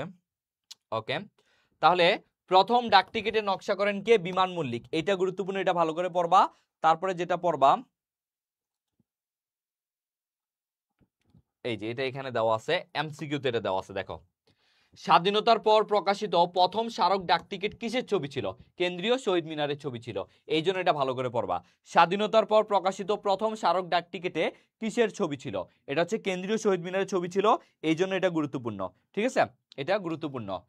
বাংলাদেশ ফিল্ড হসপিটাল এখন আর অত গুরুত্বপূর্ণ না, এটা মেডিকেলের জন্য গুরুত্বপূর্ণ। স্বাধীন বাংলা ফুটবল দল এটা কয়েকবার আসছে, এই জন্য এটা গুরুত্বপূর্ণ, এটা একটু পড়বা যে স্বাধীন বাংলা ফুটবল দল এটার অধিনায়ক কে ছিল? জাকারিয়া পিন্টু। এখান থেকে এটাই পড়বা যে স্বাধীন বাংলা ফুটবল দলের অধিনায়ক কে ছিল? জাকারিয়া পিন্টু। ঠিক আছে, জাকারিয়া পিন্টু।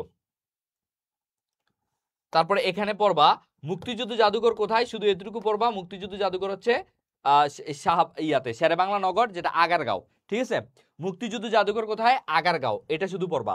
মুক্তিযুদ্ধ জাদুঘর হচ্ছে আগারগাঁও, এতটুকু পড়লেই হবে। বিজয় কেতন এটা মনে রাখবা, বিজয় কেতন এটা হচ্ছে তোমার ঢাকা ক্যান্টনমেন্টে। বিজয় কেতন এটা কোথায়?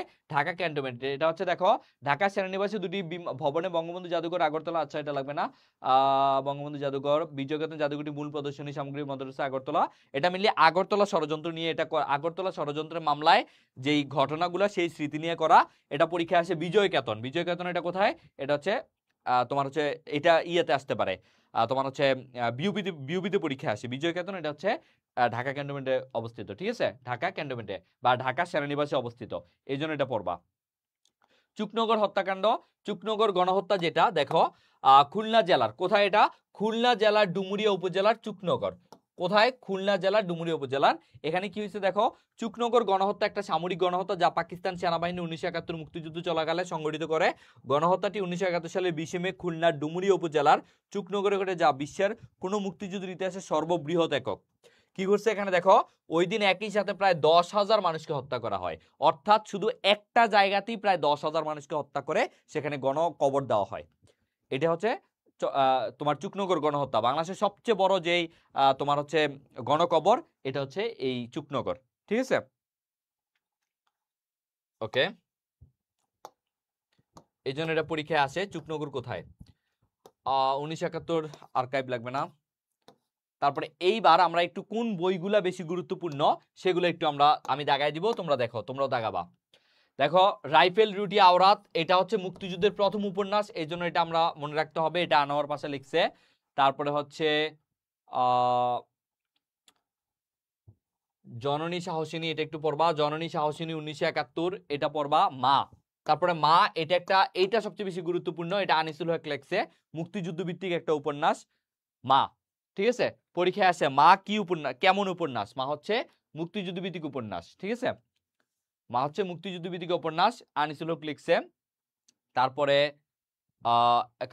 71 যিশু, এটা পরীক্ষায় অনেক বেশি আসে। 71 যিশু এটা কে লিখছে? এটা হচ্ছে শাহরিয়ার কবির লিখছে। তারপরে জাহান্নাম হইতে বিদায়, দেখো জাহান্নাম হইতে বিদায় এটা গুরুত্বপূর্ণ। নেকড়ে অরণ্য এগুলা পরীক্ষায় আসে, কেমন ধরনের বই এগুলা? এগুলো হচ্ছে মুক্তিযুদ্ধ ভিত্তিক, শওকত ওসমান লিখছে।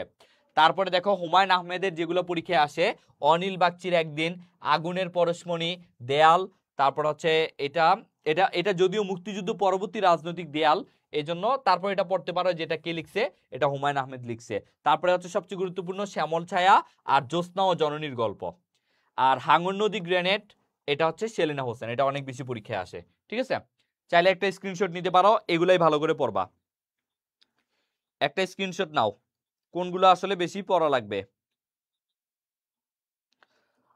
আজকে আমি খুবই একটু অসুস্থ, তারপর আমি আসলে ক্লাস নিতে আসছি, এই জন্য দেখতেছো তোমরা আমি বারবার আটকায় যাচ্ছি, আমি কথা বলতে পারতেছি না, মাথায় অনেক কিছু আসতেছে না, আমি খুবই অসুস্থ। তারপরও জাস্ট তোমরা অনেকে মেসেজ দিছো যে জোবাইর ভাই ক্লাস নিচ্ছে না কেন, এই জন্য আমি জাস্ট ক্লাসে আসছি।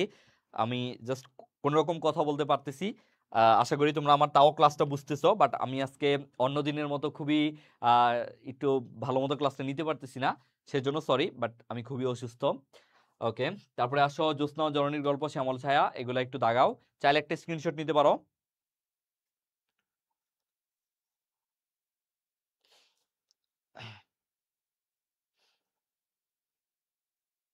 ওকে, ওকে ডান, শেষ হলে ডান লিখো, ডান। ওকে, এবার আসো নিষিদ্ধ, এই যে নিষিদ্ধ লোবান, এটা অনেক সময় পরীক্ষায় আসে, এটা পড়বা। নিষিদ্ধ লোবান এটা হচ্ছে সৈয়দ শামসুল হক, নিষিদ্ধ লোবান এটা একটু ভালো করে পড়বা। নিষিদ্ধ লোবান, আল্লাহ এই কি অবস্থা, নিষিদ্ধ লোবান সৈয়দ শামসুল হক, এটা পরীক্ষায় আসে। তারপরে মুক্তিযুদ্ধ ভিত্তিক কিছু নাটকের কথা আমি লিখবো, কিছু দাগায় দিব যেগুলো পরীক্ষায় বেশি বেশি আসে, এবং তোমরা এখানে সবকিছু পড়ার দরকার নাই। ওকে, ওকে, এগুলা মনে থাকতে চায় না, এগুলা হ্যাঁ স্বাভাবিক, এগুলা এগুলা মনে থাক এগুলা মনে না থাকারই কথা। এগুলা তোমার হচ্ছে কয়েকবার জাস্ট ডেইলি কয়েকবার রিভাইজ দিতে হবে, যখন তুমি অপশন দেখবা সে অপশন ওয়াইজ তুমি পড়তে পারবা, ঠিক আছে। অপশন দেখে তারপরে মনে পড়বে, এগুলা মুখস্থ করে আসলে লাগবে না, হ্যাঁ। ওকে, তারপরে আসো মুক্তিযুদ্ধ ভিত্তিক নাটক, নাটকগুলা এগুলা কিন্তু মনে রাখবা কোনটা উপন্যাস, কোনটা চলচ্চিত্র, কোনটা নাটক, এগুলো কিন্তু পরীক্ষায় আসে। যেমন পরীক্ষায় আসতে পারে যে পায়ের আওয়াজ পাওয়া যায়, এটা কি? এটা কি কোনো নাটক, নাকি এটা উপন্যাস, নাকি হচ্ছে কোনো চলচ্চিত্র, নাকি মনে করো কোনো কাব্যগ্রন্থ, এটা আসলে কি? আবার আসতে পারে এটা কি ভাষা আন্দোলন ভিত্তিক নাটক, নাকি মুক্তিযুদ্ধ ভিত্তিক নাটক, নাকি মনে করো দেশভাগ নিয়ে নাটক, এমন পরীক্ষা আসতে পারে। সো এগুলো একটু খেয়াল করে তারপরে পড়বা, ঠিক আছে? দেখো, পায়ের আওয়াজ পাওয়া যায় এটা পড়বা, সৈয়দ শামসুল হক। তারপর হচ্ছে এবারে নরকে লাল গোলাপ। আচ্ছা, ভাগ্য ভালো এখানে আর তেমন কিছু পাওয়া যায় না, বাকিগুলা তেমন বেশি পরীক্ষায় আসে না, ঠিক আছে? পায়ের আওয়াজ পাওয়া যায় এটাই বেশি পরীক্ষায় আসে। তারপর আমি একটু দেখি, তরঙ্গ ভঙ্গটা একটু পড়বা, মোটামুটি আসে। কিছু অসংখ্যচিল বর্ণচর, ওকে। নরকে লাল গোলাপটা একটু পড়বা, ওকে। এগুলো এগুলো পড়লেই হবে, বাকিগুলো অত বেশি আসে না, ঠিক আছে? ভাইয়া আমার বই ছিল না, বাট কিনছি আপনার ক্লাস দেখে। আসলে তুমি যদি হচ্ছে এগুলা আহ, আমার এই যে আমি যেমন দেখো দাগায় দিচ্ছি, এগুলা তো আসলে লিখে সম্ভব না। তো যারা আমার ক্লাসটা ডেইলি করো, বা যারা হচ্ছে এখানে আমাদের 30 ক্লাসে ফ্রি ক্লাসটা করো, তারা অ্যাটলিস্ট একটু হইলেও একটা বই কিনে ফেলো, ঠিক আছে? বই না কিনলে আসলে এইভাবে পড়া সম্ভব না আসলে, ঠিক আছে? ওকে। আচ্ছা, তারপরে আসো মুক্তিযুদ্ধ ভিত্তিক গল্প। এই যে দেখতে পাচ্ছ মুক্তিযুদ্ধ, এগুলা কিন্তু গল্প, ঠিক আছে? গল্প কি কি পড়বা দেখো, এই যে ফেরা, ফেরা এটা হাসান আজিজুল হক, এটা একটু পড়বা। রেইনকোট, অবশ্যই অবশ্যই রেইনকোট পড়বা, আখতারুজ্জামান ইলিয়াস, রেইনকোট পড়বা,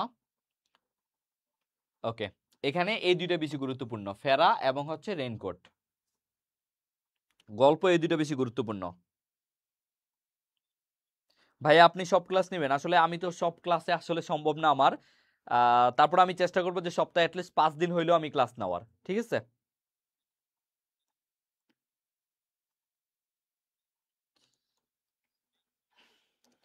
তোমাদেরও সামনে পরীক্ষা, আমার নিজেরও ফাইনাল, ভার্সিটি লাইফের একদম শেষ প্রান্তে চলে আসছি, আমার নিজেরও পরীক্ষা।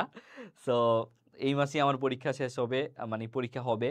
সো বুঝতে পারতেছো আমিও কি পরিমাণ গুরুত্বপূর্ণ, মানে কি পরিমাণ একটা ক্রুশাল মোমেন্টে আছি, ওকে।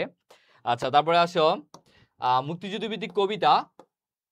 এখানে স্বাধীনতা আমাদের কি শব্দ, এখন আর এটা গুরুত্বপূর্ণ না। মুক্তিযুদ্ধ বাংলা ছাড়ো, একজন মুক্তিযোদ্ধা সংগ্রামী উক্তি, স্বাধীনতা তুমি, এই তো স্বাধীনতা তুমি, এটা আসে বন্দি শিবির থেকে, এটাও আসে তোমাকে পাওয়ার জন্য স্বাধীনতা।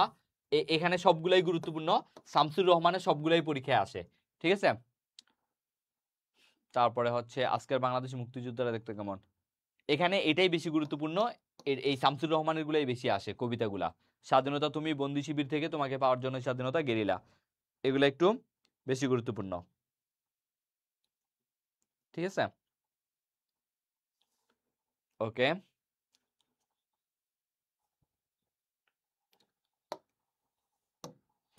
তারপরে আসো মুক্তিযুদ্ধ ভিত্তিক স্মৃতিকথা।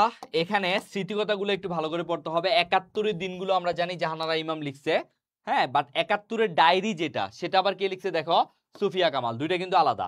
71-এর দিনগুলি জাহানারা ইমাম, 71-এর ডায়েরি সুফিয়া কামাল, এই দুইটা নিয়ে অনেকের প্যাচ লাগা যায়, তো এই প্যাচটা একটু ছুটাবা। 71-এর দিনগুলো জাহানারা ইমাম, 71-এর ডায়েরি সুফিয়া কামাল, দুইটা কিন্তু আলাদা। এই দুইটা ভালো করে পড়বা, ঠিক আছে? এই দুইটা ভালো করে পড়বা। হ্যাঁ, রেইনকোট তো ইন্টারমিডিয়েটের বাংলা বই আছে, এই জন্য এটা আসতে পারে। কোন ভার্সিটিতে পড়েন? আমি ঢাকা বিশ্ববিদ্যালয়ে আছি।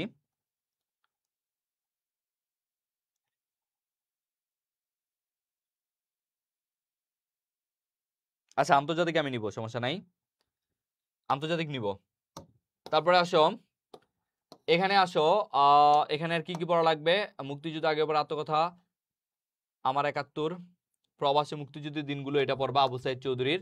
কারণ তিনি কিন্তু হচ্ছে মুক্তিযুদ্ধে, বাংলাদেশের মুক্তিযুদ্ধের জন্য বহির্বিশ্বে সবচেয়ে বেশি কাজ করছেন আবু সাইদ চৌধুরী, এই জন্য এটা পরীক্ষায় আসে, প্রবাসী মুক্তিযুদ্ধের দিনগুলো। তারপর হচ্ছে আমার 71, বাংলাদেশের জন্ম, ফেরারি ডায়েরি, আত্মকথা 1971, এটাও আসে, আত্মকথা 1971, নির্মলেন্দু গুণ, ঠিক আছে? আমি বলতেছি না শুধু এগুলাই পড়বা, ঠিক আছে? আমি বলতেছি না শুধু এগুলাই পড়বা, এগুলা একটু বেশি গুরুত্বপূর্ণ, এগুলা পড়বা, বাকিগুলা এক নজর দুই নজর দেখে যাবা। বাট এখন যেহেতু তোমাদের সময় কম, তাই অল্প সময়ে যেভাবে বেস্ট রিভিশনটা মানে বেস্ট তোমার প্রিপারেশনটা নেওয়া যায় সেটা আমি বলতেছি, ঠিক আছে?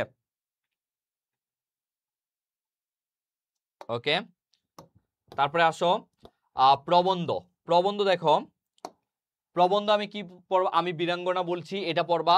তারপরে ৭১-এর দ্য ব্লাড টেলিগ্রাম এ search the liberation of Bangladesh, বুকের ভিতর আগুন, the cruel birth of Bangladesh, এটা অবশ্যই পড়বা। তারপরে হচ্ছে দ্য লিবারেশন অফ বাংলাদেশ, বাকিগুলো একটু কম গুরুত্বপূর্ণ, the search for identity, the blood Telegram, but এগুলা একটু বেশি গুরুত্বপূর্ণ, ঠিক আছে? আমি বীরাঙ্গনা বলছি, চাইলে এই যে ৭১-এর ঢাকা এটা একটু পড়তে পারো, বাট এগুলো একটু বেশি গুরুত্বপূর্ণ, ঠিক আছে?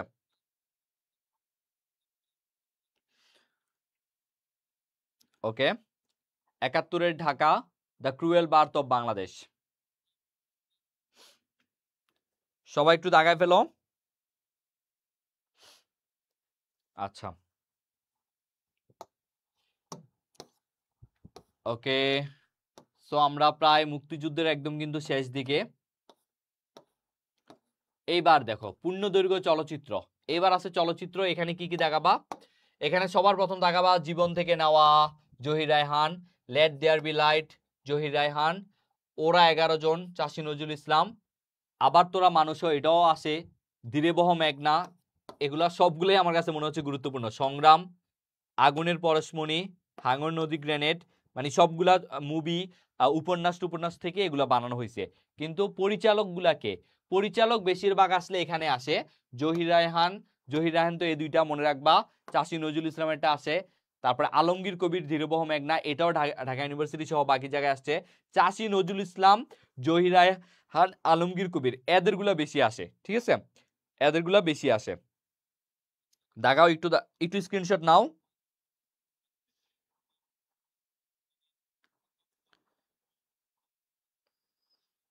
ভাইয়া আমি এসএসসি 26 এখন থেকে আপনার ক্লাস দেখছি, ক্লাসিক্যাল পড়াটা একটু কম রেখে প্রবলেম হবে। আচ্ছা, অ্যাকচুয়ালি তুমি বাংলা ইংলিশ, আমি যেহেতু তুমি এসএসসি 26, আমি জাস্ট তোমাকে একটু ব্রিফলি বলি, বাংলা ইংরেজি তুমি এখন থেকে তোমার এসএসসি যে টেক্সট বুক সেগুলো ভালো করে পড়ো, বাংলা এবং ইংরেজি। সেখান থেকে তোমার যে গ্রামার সেকশন আছে, টেক্সট বুক সেকশন আছে, সেগুলো ভালো করে পড়ো। আর তুমি খন্দকার জিকে বইটা নিয়ে এখন থেকে অল্প অল্প অল্প অল্প করে পড়ো। তোমার যদি পরিণীতি, ভূগোল, তারপর হচ্ছে তোমার ইতিহাস থাকে, তাহলে মোটামুটি তোমার 40-45% কিন্তু কাভার হয়ে যাবে। পাশাপাশি তুমি চাইলে খন্দকার জিকে বইটা নিয়ে এখন থেকে একটু দাগাইতে পারো এখন থেকেই, কারণ যারা ঢাকা ইউনিভার্সিটিতে টপ করে বা জাহাঙ্গীরনগরে টপ করে বা বিভিন্ন ইউনিভার্সিটিতে টপ করে, তারা কিন্তু একটু আগে থেকে প্রিপারেশন নেয়। অ্যাটলিস্ট তুমি ভালো মতো প্রিপারেশন না নিলেও তুমি ডেইলি 1 ঘন্টা পড়ো, ডেইলি 1 ঘন্টা পড়লে দেখবা তুমি অনেকটা আগায় গেছো। তোমার এখন থেকে ভালো মতো পড়তে হবে না, তুমি জাস্ট যুদ্ধের মাঠটা সম্পর্কে আইডিয়া রাখো, দেখবা এটা অনেক কাজে দিবে। তোমার যদি টপ করার ইচ্ছা থাকে তাহলে এটা অনেক কাজে দিবে, ঠিক আছে? ওকে, তারপরে আসো অস্তিত্বে আমার দেশ। এই যে অস্তিত্বে আমার দেশ, এটা মাঝে মাঝে আসে, খিজির হায়াত খান দুইজন মিলে করছে, বাট এটা মাঝে মাঝে আসে। অস্তিত্বে আমার দেশ এটা কি? এটা মানে কোন নির্ভর চলচ্চিত্র? এটা মুক্তিযুদ্ধ ভিত্তিক চলচ্চিত্র, এটা পরীক্ষায় আসে। মুক্তিযুদ্ধ ভিত্তিক প্রামাণ্য চলচ্চিত্র, যেগুলো হচ্ছে প্রামাণ্য চলচ্চিত্র, এখানে পড়বা স্টপ জেনোসাইড, জহির রায়হান করছে। তারপর হচ্ছে a state is born, Zahir Raihan করছে।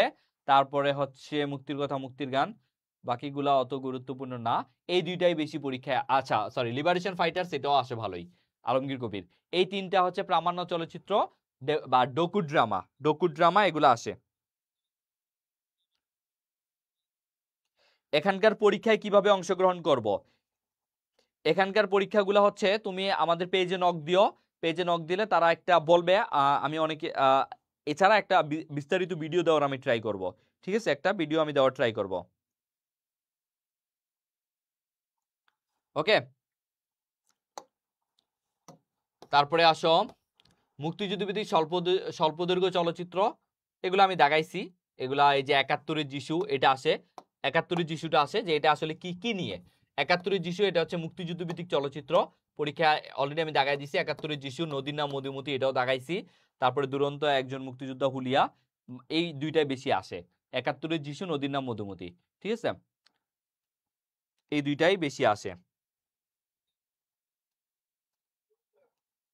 ভাইয়া সালগুলো কি পড়তে হবে না? ভাইয়া সালগুলো পড়তে হবে না, সালগুলো পরীক্ষায় আসবে না, সালগুলো পরীক্ষায় আসে না। ওকে, সালগুলো পরীক্ষায় আসে না। তারপর আসো, আর অবশ্যই আমি যেগুলো বলছি এগুলার বাহিরেও এই এমসিকিউতে যেমন দেখো জীবনডুলি কি, তারপরে দেখো বাংলাদেশে কোন ছবি সম্প্রতি কলকাতা ফিল্ম ফেস্টিভ্যালে পুরস্কার লাভ করে, এগুলো একটু পড়ে ফেলবা। সূর্য দিগল বাড়ি আমি দেখাইছি, ৭১ চিঠি, এগুলো কিন্তু এখান থেকে পড়ে ফেলবা। যেগুলো পরীক্ষায় আসছিল প্রিভিয়াস ইয়ারে এগুলো এখান থেকে পড়ে ফেলবা, ঠিক আছে? অনেকগুলো ওইখানে দেওয়া নাই, এখানে দেওয়া আছে, সো এগুলো এখান থেকে পড়ে ফেলবা। যেগুলো এমসিকিউ আসছে পরীক্ষায় ওগুলো অবশ্যই পড়ে যাবা, কারণ তুমি পরীক্ষায় দেখবে এখান থেকেই বেশি প্রশ্ন থাকবে। 30টার মধ্যে দেখবা তুমি 15 থেকে 16টা প্রশ্ন এই এমসিকিউ গুলো থেকেই পাবা, ঠিক আছে? ওকে, এই যে স্টপ জেনোসাইড মাত্রই দেখাইলাম।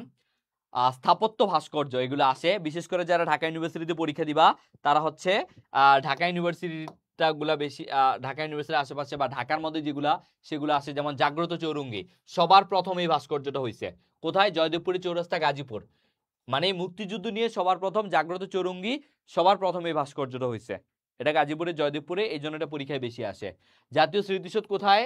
সাভার, এবং কে করছে? সৈয়দ মইনুল হোসেন, এটা ভালো করে পড়বা।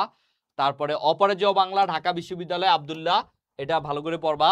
তারপরে হচ্ছে বুদ্ধিজীবী স্মৃতিসৌধ মিরপুর ঢাকা সাবাস বাংলাদেশ, এটা রাজশাহী বিশ্ববিদ্যালয়ে নিতিন কুণ্ড করছে, পরীক্ষায় আসে। স্বোপার্জিত স্বাধীনতা টিসি সড়কদ্বীপ শামীম শিকদার, এটা পড়বা। সংসপ্তব জাহাঙ্গীরনগর বিশ্ববিদ্যালয়, যারা জাহাঙ্গীরনগরে পরীক্ষা দিবা তাদের অবশ্যই লাগবে। তাহলে এই কটা একটু দাগাও, যে কটা দাগাই দিছি।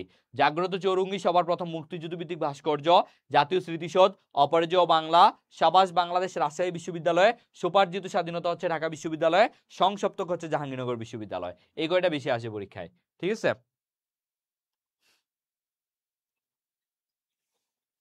ওকে, এগুলো একটু দাগাও।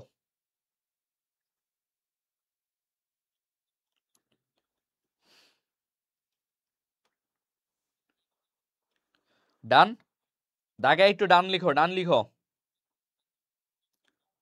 ওকে,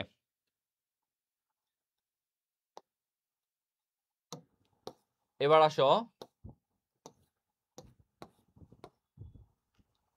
তারপরে আমরা দেখবো মুক্তিযুদ্ধ ভিত্তিক গান, ঠিক আছে? এখানে অনেক তো, এই জন্য আমি একটু দাগায় দিচ্ছি যেগুলো একটু বেশি তোমাদের মনে রাখা উচিত, যেগুলো পরীক্ষায় বেশি আসে। দেখো এক সাগর রক্তের বিনিময়ে, এটা এটা তিন ভাবেই আসে, এটার গীতিকার কে, সুরকার কে, শিল্পী কে, হ্যাঁ, তো কয়েক ভাবেই আসে। তো এক সাগর রক্তের বিনিময়ে এটা পড়বা। তারপরে হচ্ছে সবকটা জানালা খুলে দাও না, এটা পড়তে পারো। এই যে মোরা একটি ফুলকে বাঁচাবো বলে যুদ্ধ করি, এটা পড়বা। চাইলে এক নদী রক্ত পেরিয়ে, এটাও পড়তে পারো, বাট এটা আগে আসতো জয় বাংলা বাংলা জয়, এখন এটা আসার সম্ভাবনা একটু কম।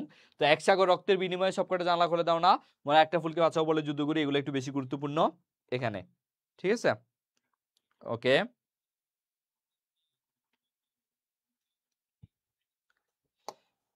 তারপরে আসো,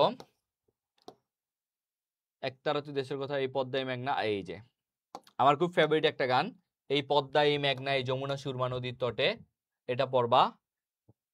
নোঙ্গর তোলো তোলো সময় যে হলো চলো, এটা পড়বা। এই যে এইবার এই গানটা কাজী নজরুল ইসলামের, এই গানটা আমাদের জুলাই গণ অভ্যুত্থানে অনেক বেশি প্রেরণা দিছে।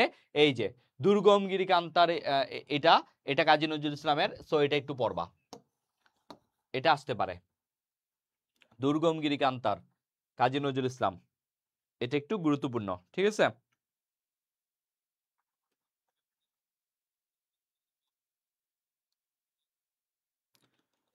ওকে, আচ্ছা, তারপরে আসো, মাগো ভাবনা কেন, দাম দিগন্তে, আচ্ছা পূর্ব দিগন্তে, এটা একটু পড়বা। পূর্ব দিগন্তে সূর্য উঠেছে রক্তলাল রক্তলাল, এটা সবসময়ের জন্যই গুরুত্বপূর্ণ, গীতিকার গোবিন্দ হালদার। পূর্ব দিগন্তে সূর্য উঠেছে, এই যে দেখো এক সাগর রক্তের বিনিময়ে বাংলা স্বাধীনতা আনলো যারা, এটা তো অবশ্যই পড়বা, গোবিন্দ হালদার করছে।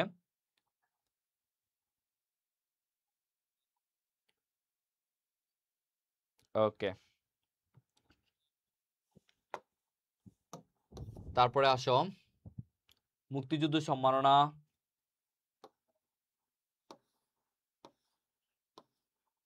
এগুলো এখন একটু কম আসবে, অত গুরুত্বপূর্ণ না। আচ্ছা, এবার আমরা সংবিধানে চলে আসি। মুক্তিযুদ্ধ আমাদের শেষ, এবার আমরা কি পড়বো? ভাই সব দিয়া দিলেই তো হয়।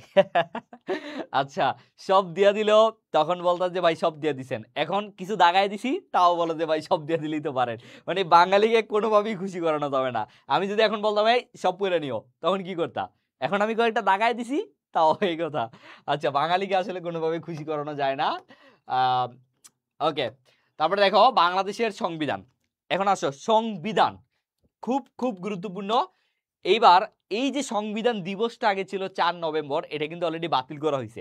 তোমরা জানো সংবিধান দিবস কিন্তু বাতিল করা হয়েছে। বর্তমান সরকার এসে 8টা দিবস বাতিল করছে, তার মধ্যে সংবিধান দিবস 4 নভেম্বর সেটা বাতিল করা হয়েছে।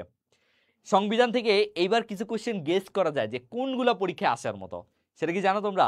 সেটা হচ্ছে সব সংশোধনী, পঞ্চদশ সংশোধনী আর ত্রয়োদশ সংশোধনী আর হচ্ছে 12তম সংশোধনী, এগুলো পরীক্ষা আসবে। চলো সেগুলো দেখাই। এখন আসো সংবিধান। সংবিধান মানে কি? তোমরা সন্ধিতে পড়ছো না? সং মানে কি? সম, আর হচ্ছে বিধান। সমবিধান মানে সংবিধানটা হয়ে গেছে একটা বিধানের মতো, এটা অবশ্যই তোমাকে পালন করতে হবে। সংবিধান তোমাকে অবশ্যই পালন করতে হবে, এটা পালনের বাইরে তুমি যাইতে পারবে না। এটাই হচ্ছে তোমার সংবিধান, ঠিক আছে? আর এই যে সংবিধান, এই সংবিধান হচ্ছে একটা রাষ্ট্রের দর্পণ বা আয়না স্বরূপ। তুমি যদি একটা রাষ্ট্রের সংবিধান দেখো তাহলে তুমি বুঝতে পারবা এটা কি রাষ্ট্রপতি শাসিত দেশ, নাকি মন্ত্রী শাসিত দেশ, নাকি কেমন দেশ, সেটা তুমি বুঝতে পারবা যদি সংবিধান দেখো। এবং সংবিধান দেখলেই কিন্তু তুমি একটা রাষ্ট্রের প্রকৃতি কেমন সেটা বুঝতে পারবা। সংবিধানকে কয়েক ভাগে ভাগ করা যায়, সেটা কি লিখিত নাকি অলিখিত সেটা আমরা দেখতে পারি। আবার সেই সংবিধান চেঞ্জ করা বা পরিবর্তন করা তোমার সুপরিবর্তনীয় নাকি দুষ্পরিবর্তনীয়, এগুলো আমরা বুঝতে পারি। এখন একটু পরে আমি এগুলা দেখাবো। চলো এখানে গুরুত্বপূর্ণ জিনিসগুলো আমি লাইনগুলো দেখাই দেই যেগুলো পরীক্ষায় আসার মতো। প্রথমে আমরা মনে রাখবো কি ভাইয়া? প্রথমে আমরা মনে রাখবো সংবিধান হচ্ছে একটা রাষ্ট্রের দর্পণ। পরীক্ষায় আসতে পারে রাষ্ট্রের দর্পণ কোনটি, সেটা হচ্ছে সংবিধান। রাষ্ট্রের দর্পণ হচ্ছে সংবিধান। তারপরে দেখো মৌলিক দলিল, আর এই যে রাষ্ট্রের সর্বোচ্চ আইন, এটা বেশি পরীক্ষায় আসে। রাষ্ট্রের সর্বোচ্চ আইন কোনটা? সংবিধান। তারপরে আসো বাংলাদেশের সংবিধান রচিত হয় বিবি, আমি সংক্ষেপে এটা বলি বিবি মানে ভারত এবং ব্রিটেন, ভারত এবং ব্রিটেন। তারপরে আসো বাংলাদেশের প্রথম পকেট সাইজ, এটা লাগবে না। রাষ্ট্রকর্তৃক এরিস্টটল, আচ্ছা বাংলাদেশ সংবিধান নাম, ওকে। বাংলাদেশের সংবিধানের নাম কি? গণপ্রজাতন্ত্রী বাংলাদেশের সংবিধান। দ্য পিপলস দ্য ওইটা তো হচ্ছে the people's republic, the constitution of Bangladesh, the constitution of Bangladesh, okay. এখানে একটা কথা আছে, বাংলাদেশের সংবিধান দুই ভাষায় রচিত হয়েছে, বাংলা এবং ইংরেজি। এখন কথা হচ্ছে ভাইয়া ইংরেজির অনেক ওয়ার্ড দিয়ে তো অনেক কিছু বুঝায়, সেক্ষেত্রে যদি বাংলা আর ইংরেজির মধ্যে কোনো কনফ্লিক্ট লাগে সেক্ষেত্রে আমরা কোনটাকে ধরে নিব? সেক্ষেত্রে আমরা ধরে নিব কিন্তু হচ্ছে বাংলাটাকেই, ঠিক আছে? বাংলাটাকে আমরা বেশি অগ্রাধিকার দিব। এই যে দেখো সংবিধানের শ্রেণী বিভাগ, সংবিধান হচ্ছে লেখার ভিত্তিতে দুই ভাগে, সংশোধনী ভিত্তিতে। মূলত সংবিধানকে দুই ভাগে ভাগ করা হয়, লিখিত মানে লেখার ভিত্তিতে আর হচ্ছে সংশোধনী ভিত্তিতে। লেখার ভিত্তিতে সংবিধান দুই প্রকার, লিখিত অলিখিত। এখন আমরা জানি আমাদেরকে লিখিত সবগুলো মনে রাখার দরকার নেই, আমাদের মনে রাখতে হবে অলিখিত। তাহলে অলিখিত গুলো আমরা কিভাবে মনে রাখবো? এই দেখো আমি একটা ট্রিক্স দেই। স্পেন মানে হচ্ছে ইংল্যান্ড, ইংল্যান্ড বা যুক্তরাজ্য বলতে পারি আমরা। এস দিয়ে হচ্ছে সৌদি আরব, সৌদি আরব। তারপরে এসপি দিয়ে হচ্ছে স্পেন, আর এন দিয়ে হচ্ছে নিউজিল্যান্ড, নিউজিল্যান্ড। আরেকটা হচ্ছে এক্সট্রা, সেটা হচ্ছে ইসরায়েল, ইসরায়েল সবচেয়ে নিকৃষ্ট দেশ। যাই হোক, এই পাঁচটা আমরা হচ্ছে কি করব?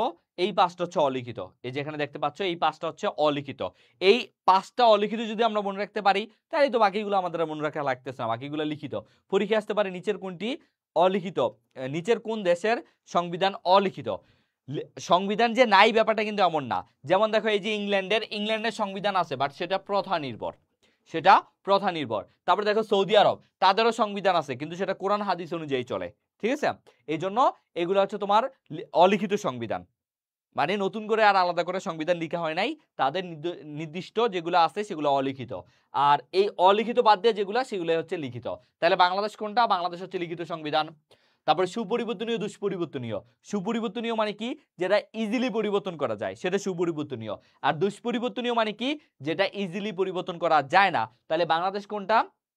বাংলাদেশ হচ্ছে তোমার দুষ্পরিবর্তনীয়, যেটা ইজিলি চাইলে পরিবর্তন করা যায় না। সেক্ষেত্রে কি করা লাগে, সেটা হচ্ছে সংসদের 3/2 অংশ বা 2/3 সংসদ সদস্যের হচ্ছে সেখানে হা ভোট দেওয়া লাগে বা তাদের সম্মতি লাগে। ঠিক আছে, ধরো এখন রাষ্ট্রপতি চাইলো বা প্রধানমন্ত্রী চাইলো একটা আইন আমরা চেঞ্জ করে ফেলবো, সেটা চাইলেই পারবে না। সেক্ষেত্রে কি করতে হবে, সেক্ষেত্রে 2/3 সংসদের যে সংসদ সদস্য তাদের এখানে সম্মতি দেওয়া লাগবে। ঠিক আছে, এটা হচ্ছে দুষ্পরিবর্তনীয় শাসন। ওকে,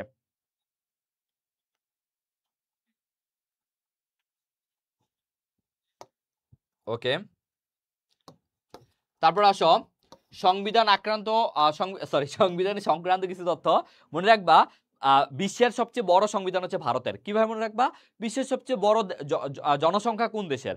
অবশ্যই ভারতের। সেক্ষেত্রে বিশ্বের সবচেয়ে বড় সংবিধানও ভারতের। আর সবচেয়ে ছোট সংবিধান হচ্ছে তোমার যুক্তরাষ্ট্রের, মাত্র 7টা অনুচ্ছেদ আছে, মাত্র 7টা অনুচ্ছেদ আছে। এই যে বিশ্বের সবচেয়ে ছোট সংবিধান যুক্তরাষ্ট্রের, 7টা অনুচ্ছেদ। ঠিক আছে, ওকে। এখানে বলা হয়েছে পৃথিবীর প্রথম লিখিত সনদ কোনটা? পৃথিবীর প্রথম লিখিত সনদ হচ্ছে মদিনা সনদ। এটা যদিও পরীক্ষা একটু কম আসে, বাট তারপরে এটা দেখে রাখতে পারো, পৃথিবীর প্রথম লিখিত সনদ মদিনা সনদ। ঠিক আছে, তারপরে আসো বাংলাদেশ সংবিধান প্রণয়নের ইতিহাসগুলো এখন একটু কম গুরুত্বপূর্ণ, আমি সংক্ষেপে তোমাদেরকে বলে দেই, একদম সংক্ষেপে। আমরা এখন একটু চলে যাব কত সালে, আমরা সংক্ষেপে হচ্ছে চলে যাব 1971 সালের। দেখো আমি জাস্ট তোমাদেরকে সংক্ষেপে ইতিহাসটা পড়ায় দিই, কি আজব।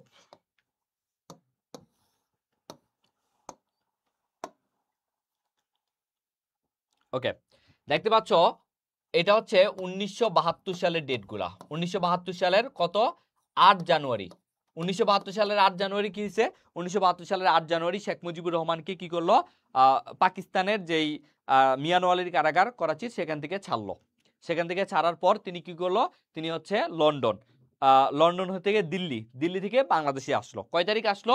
10 তারিখ আসলো, 10 জানুয়ারি। মানে শেখ মুজিবুর রহমানের 1972 সালে 10 জানুয়ারি প্রত্যাবর্তন দিবস, যদিও এগুলো এখন আর লাগবে না।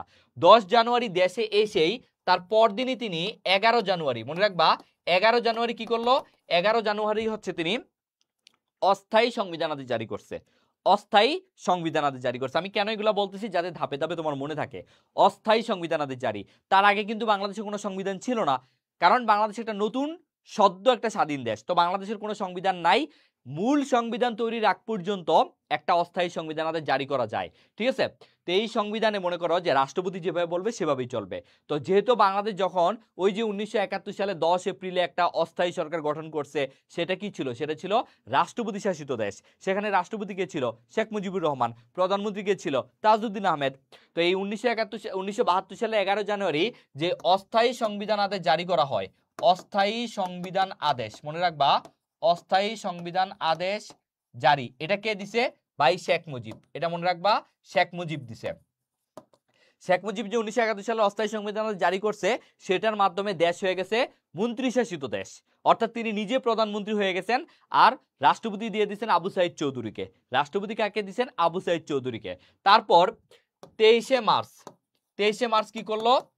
গণপরিষদ আদেশ জারি করছে। গণপরিষদ, এখন বলবা ভাইয়া গণপরিষদ কি? গণপরিষদ হচ্ছে তোমার, গণপরিষদ হচ্ছে এমন একটা জাতীয় সংসদের মধ্যে একটা জিনিস, সেটা হচ্ছে তোমার সংবিধান তৈরি করার জন্য গণপরিষদ থাকে। সংবিধান তৈরি করার জন্য গণপরিষদ হয়। তাইলে এই গণপরিষদ আদেশ জারি করছে ভাই আবু সাইদ চৌধুরী। আবু সাইদ চৌধুরী মানে তিনি তখন প্রেসিডেন্ট ছিলেন, তাই আবু সাইদ চৌধুরী। ঠিক আছে, 23 মার্চ। তারপরে তাদের তোমার হচ্ছে কত? 10 এপ্রিল তাদের হচ্ছে 10 এপ্রিল প্রথম অধিবেশন বসে। প্রথম অধিবেশন, এটা লাগবে না, তারপর আমি বললাম 10 এপ্রিল প্রথম অধিবেশন বসে। আর 11 এপ্রিল কি হয়? সংবিধান রচনা কমিটি গঠিত হয়। সংবিধান রচনা কমিটি, এটা লাগবে, সংবিধান রচনা কমিটি গঠিত হয় 11 এপ্রিল। ঠিক আছে, এবং কতজন নিয়া? টোটাল 34 জন নিয়া, 34 জন নিয়ে একটা সংবিধান রচনা কমিটি গঠিত হয়। এর মধ্যে প্রধান ছিলেন ডক্টর কামাল। প্রধান ছিল কে? ডাক্তার কামাল। আর একমাত্র নারী সদস্য ছিল রাজিয়া বানু। এটা অনেক বেশি পরীক্ষায় আসে, রাজিয়া বানু।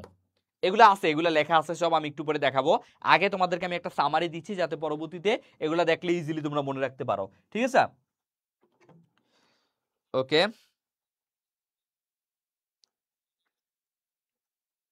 ওকে, তারপর আসো রাজিয়া বানু। তারপরে যেটা হয়েছে 12 অক্টোবর, 12 অক্টোবর কি হইলো? 12 অক্টোবর এই যে 34 বিশিষ্ট যে সংবিধান রচনা কমিটি, তারা একটা খসড়া দিছে, একটা প্রাথমিক খসড়া দিছে।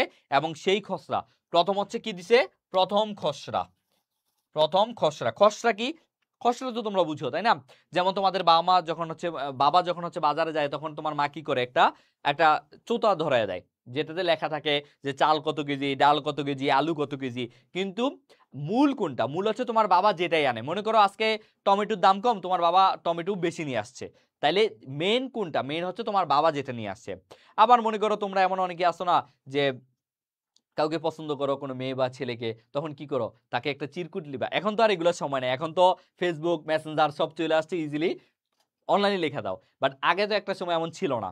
একটা সময় কি হইতো, মানে কাউকে চিঠি লিখতে হইতো। আর চিঠি লিখলে মনে করো যে এক চিঠিতে হইতো না, তাকে হচ্ছে কত ভাইবা চিন্তা কইরা, তারপর হচ্ছে মনে করো যে কয়েকটা পেজ নষ্ট কইরা তারপর একটা ফাইনাল হয়, সেটাই হচ্ছে মূল।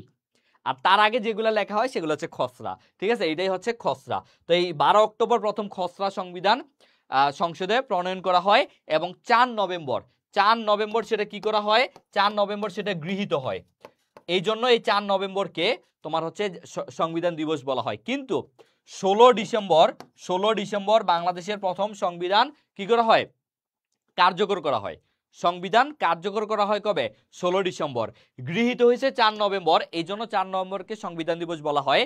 বাট সেটা কার্যকর হয়েছে 16 ডিসেম্বর থেকে, ঠিক আছে? এবং গণপরিষদ বাতিল হয়েছে 16 ডিসেম্বরে। বুঝতে পারছো? ওকে।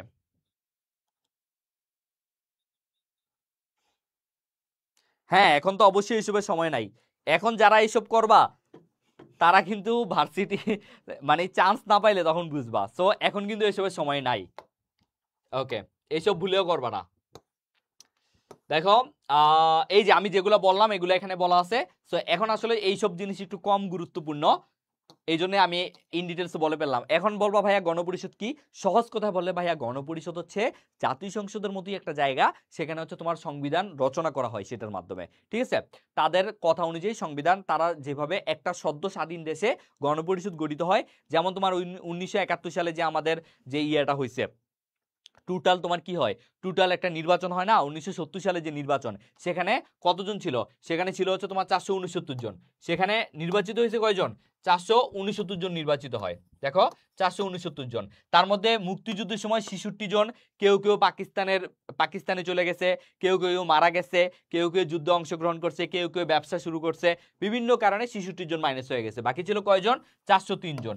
এই 403 জন নিয়ে পরবর্তীতে গণপরিষদ গঠিত হয় বাংলাদেশ স্বাধীন হওয়ার পরে, এবং তারা মিলেই একটা সংবিধান রচনা করে, এবং তাদের কথা মতো একটা সংবিধান রচিত হয়, ঠিক আছে? সো এটাই হচ্ছে গণপরিষদ। গণপরিষদ গঠিত হয় সংবিধান রচনা করার জন্য। দেখো এই যে আদেশ জারি করে কে, এখানে সবগুলো তো পড়া লাগবে না, এই যে আমি যেগুলো বলছি ওইগুলোই পড়বা, এত কিছু এখানে পড়া লাগবে না। এখানে আমি একটু দেখায় দেই কি কি পড়বা। আদেশ জারি করা হয় 23 মার্চ, মাত্রই বললাম। আদেশ জারি করেন কে? গণপরিষদ আদেশ জারি করেন আবু সাইদ চৌধুরী, এটা পড়বা। মোট সদস্য 403 জন, মাত্রই বললাম। প্রথম অধিবেশন বসে, এটা লাগবে না। সভাপতিত্ব কে করছে, লাগবে না। প্রথম অধিবেশনের স্পিকার ছিলেন শাহ আব্দুল হামিদ, এটা মনে রাখবা। দেখো গণপরিষদের স্পিকার আর প্রথম জাতীয় সংসদের স্পিকার কিন্তু এক না, সেটা আমি যখন জাতীয় সংসদ পড়াবো তখন এটা ইন ডিটেলসে পড়াবো। তারপরে দেখো খসড়া সংবিধান প্রথম উত্থাপন করা হয়, এটা পড়বা। গণপরিষদ কর্তৃক গৃহীত হয়, এটা পড়বা। সংবিধান দিবস ছিল 4 নভেম্বর, এটা তো এখন বাতিল করা হয়েছে, তারপরে দেখে যাবা যে আগে সংবিধান দিবস কত তারিখ ছিল এটা। তো এগুলো একটু দাগাও দ্রুত, এগুলো একটু দাগাও।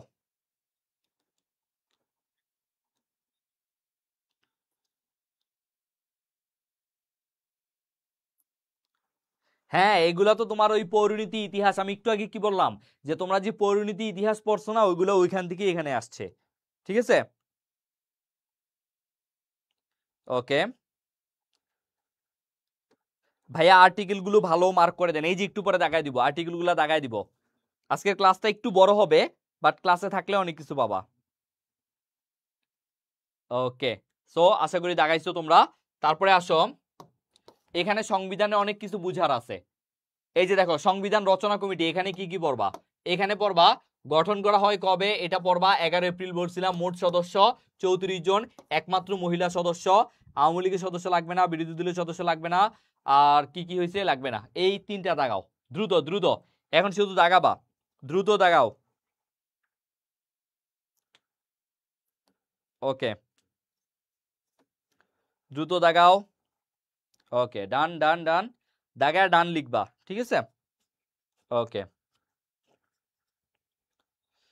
তারপরে আসো সংবিধানের সাথে সংশ্লিষ্ট ব্যক্তিত্ব। বঙ্গবন্ধু শেখ মুজিবুর রহমান লাগবে না, আবু সাইদ চৌধুরী, এটা স্বাধীন, তার কথা তো বললামই, তিনি গণপরিষদ আদেশ জারি করছে, এতটুকু জানলেই হবে। তর্ক বাগিশ লাগবে না। ডক্টর কামাল হোসেন মনে রাখবা, তিনি সংবিধানের জনক। ডক্টর কামালকে বলা হয় সংবিধানের জনক। সংবিধান রচনা কমিটির প্রধান সদস্য ছিল তিনি, এবং তিনি কিন্তু আইনমন্ত্রী ছিল, তিনি আইনমন্ত্রী ছিল। এই জন্য এটা পড়বা, ডক্টর কামাল হোসেন, ঠিক আছে? ওকে, সুরঞ্জিত সেনগুপ্ত পড়া লাগবে না। শিল্পী হাশেম খান। এখানে একটু কথা আছে, এই যে খসড়া সংবিধানটাকে রচনা করা হইলো, তাই না? খসড়া সংবিধানটাকে অঙ্গসজ্জা করছে কে? মনে রাখবা, খসড়া সংবিধান শুধু তো সংবিধান করলেই হবে না, সেটা কি করা লাগবে? সেটা তো আবার অঙ্গসজ্জাও করা লাগবে, তাই না? মনে রাখবা কি আজব, খসড়া সংবিধানের অঙ্গসজ্জা করেন কে? মনে রাখবা, অঙ্গসজ্জা করেন হচ্ছে জয়নুল আবেদিন, শিল্পাচার্য জয়নুল আবেদিন। আর তার সাথে কে ছিল? তার সাথে ছিল শিল্পী হাশেম খান। এখন এক স্টুডেন্ট আমাকে জিজ্ঞেস করছিল, একবার হচ্ছে এক অফলাইন ব্রাঞ্চে ক্লাস করতে গেছিলাম ফেনীতে, তখন জিজ্ঞেস করছিল ভাইয়া এই অঙ্গসজ্জা জিনিসটা কি? তখন তাকে আমি বলছিলাম, তোমরা যে পরীক্ষার খাতায় লেখো না যে ছেলে হলে কি লেখে, 1 নাম্বার প্রশ্নের উত্তর শেষ, আর মেয়ে হলে কি করে, 1 নাম্বার প্রশ্নের উত্তর, তারপর এরকম এরকম এরকম এরকম এরকম এরকম এরকম এরকম বিভিন্ন ভাবে করে। দেখলেই বোঝা যায় এটা কি, মেয়েদের খাতা। এটাকেই বলে অঙ্গসজ্জা। আর ছেলেরা কি করে, কোন রকম 1 নম্বর প্রশ্নের উত্তর লিখতে পারলেই হয়। খাতা দেখলে বোঝা যায় কোনটা ছেলেদের খাতা কোনটা মেয়েদের খাতা, এটাকেই বলে অঙ্গসজ্জা। তো তোমরা যদি আমাদের যে সংবিধান আছে সেই সংবিধানটা যদি দেখো, সেখানেও দেখবা যে সংবিধানের পাশে কিছু অঙ্গসজ্জা করা আছে, কিছু সুন্দর করে আঁকা আছে। আর সেগুলো কি করছে? সেগুলো হচ্ছে শিল্পাচার্য জয়নুল আবেদিন এবং শিল্পী হাশেম খান করছে। এবং ওই যে প্রথম যে হাতে লেখা, এই হাতে লেখা সংবিধানটা কে লেখছে? আব্দুর রউফ। সংবিধান হাতে লেখে কে? আব্দুর রউফ। এবং এটা বর্তমানে কোথায় আছে? এটা বর্তমানে শাহবাগের জাতীয় জাদুঘরে আছে। শাহবাগে জাতীয় জাদুঘরে আছে, মনে রাখবা, জাতীয় জাদুঘরে আছে এটার কপিটা, যেটা হাতে লেখা কপি আব্দুর রউফ লিখছে। হস্তলেখক, সংবিধানের হস্তলেখক। মেয়েদের এভাবে পচাইলেন ভাইয়া, এটা পচানো না তো, কি বলে, এই যে মেয়েরা এত সুন্দর করে লিখে, তারা যে এত ডেকোরেশন করে, এটা দেখতেও তো ভালো লাগে, তাই না? এটা পচানো না, কি বলে, তোমরা যে কি বলো না, এটা মোটেও পচানো না। জীবনে এমন করি নাই? আচ্ছা, করে, অনেকেই করে। আমি নিজে কোচিং এর খাতা দেখি তো, তো আমি দেখি। আচ্ছা, বর্তমানে তাহলে সংবিধান দিবস কবে? এখন বর্তমানে সংবিধান দিবস বাদ, ঠিক আছে, এটা বাতিল করা হয়েছে, এখন কোনো সংবিধান দিবস নাই, ঠিক আছে, এখন কোনো সংবিধান দিবস নাই। ওকে, তারপরে আসো, আমি যেটা বলতেছিলাম, এই যে মোহাম্মদুল্লাহ, আচ্ছা এটা আমি পরে বলবো যখন বুঝাবো। এই যে আব্দুর রউফ খসড়া সংবিধানের হস্তলেখক, জয়নুল আবেদিন খসড়া সংবিধানের, এই যে বেগম রাজিয়া বানু, এই তিনটা মাস্ট পড়বা ভালো করে, এই তিনটা কি করবা, মাস্ট ভালো করে পড়বা। বেগম রাজিয়া বানু, আব্দুর রউফ, জয়নুল আবেদিন, এই তিনটা মাস্ট ভালো করে পড়বা। দাগাও দাগাও।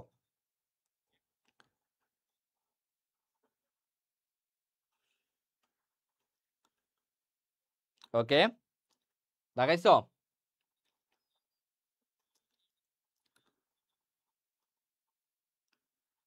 রাশিদুল ইসলাম বলছে মেয়েরা কিউট হয়। আর রাশিদুল, তুমি না বললে জানতামই না মেয়েরা যে কিউট হয়। আচ্ছা, তারপর আসো, তুমি বলতা যে মেয়েদের খাতা কিউট হয়, সেটা বলতা না, কি যে বলো তোমরা, মাঝে মাঝে আমি নিজেই লজ্জায় পড়ে যাই। আচ্ছা আসো, সংবিধান শুরু। মনে রাখবা রাষ্ট্র পরিচালনায় মূলনীতি বা স্তম্ভ কয়টা? 4টা। এই 4টা ভালো করে মনে রাখবা। জাতীয়তাবাদ, সমাজতন্ত্র, গণতন্ত্র, ধর্মনিরপেক্ষতা। কারণ এগুলা বর্তমান যদি নতুন করে বাংলাদেশের সংবিধান সংস্কার করা হয় বা নতুন সংবিধান আনা হয়, তখন এই 4টা মূলনীতির পরিবর্তে আরো মূলনীতি আসতে পারে। বাট এই জন্য এগুলো একটু ভালো করে পড়বা, ঠিক আছে? বাংলাদেশে বর্তমানে মূলনীতি 4টা আছে, এই 4টা ভালো করে পড়বা। ভাগ বা অধ্যায় কয়টা? ভাগ বা অধ্যায় 11টা, মোট সংশোধনী 17টা, অনুচ্ছেদ 153, এগুলো পড়বা। জনক আমি বলছিলাম ডক্টর কামাল হোসেন, গণপরিষদ। আচ্ছা, এই কয়েকটা ভালো করে দাগাও, এই কয়েকটা ভালো করে দাগাও। রাষ্ট্র পরিচালনার মূলনীতি বা স্তম্ভ 4টা, ভাগ বা অধ্যায়, মোট সংশোধনী, অনুচ্ছেদ, জনক। আর তফসিল কই? তফসিল আছে 7টা, একটু পরে ওইটা দেখি নিচে আছে কিনা। দাগাও দাগাও।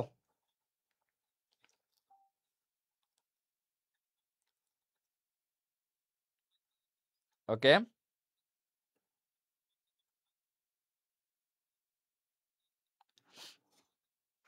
ওকে, এই মেয়ে ছেলে এসব আলাপ আপাতত আপাতত পড়ায় মনোযোগ দাও।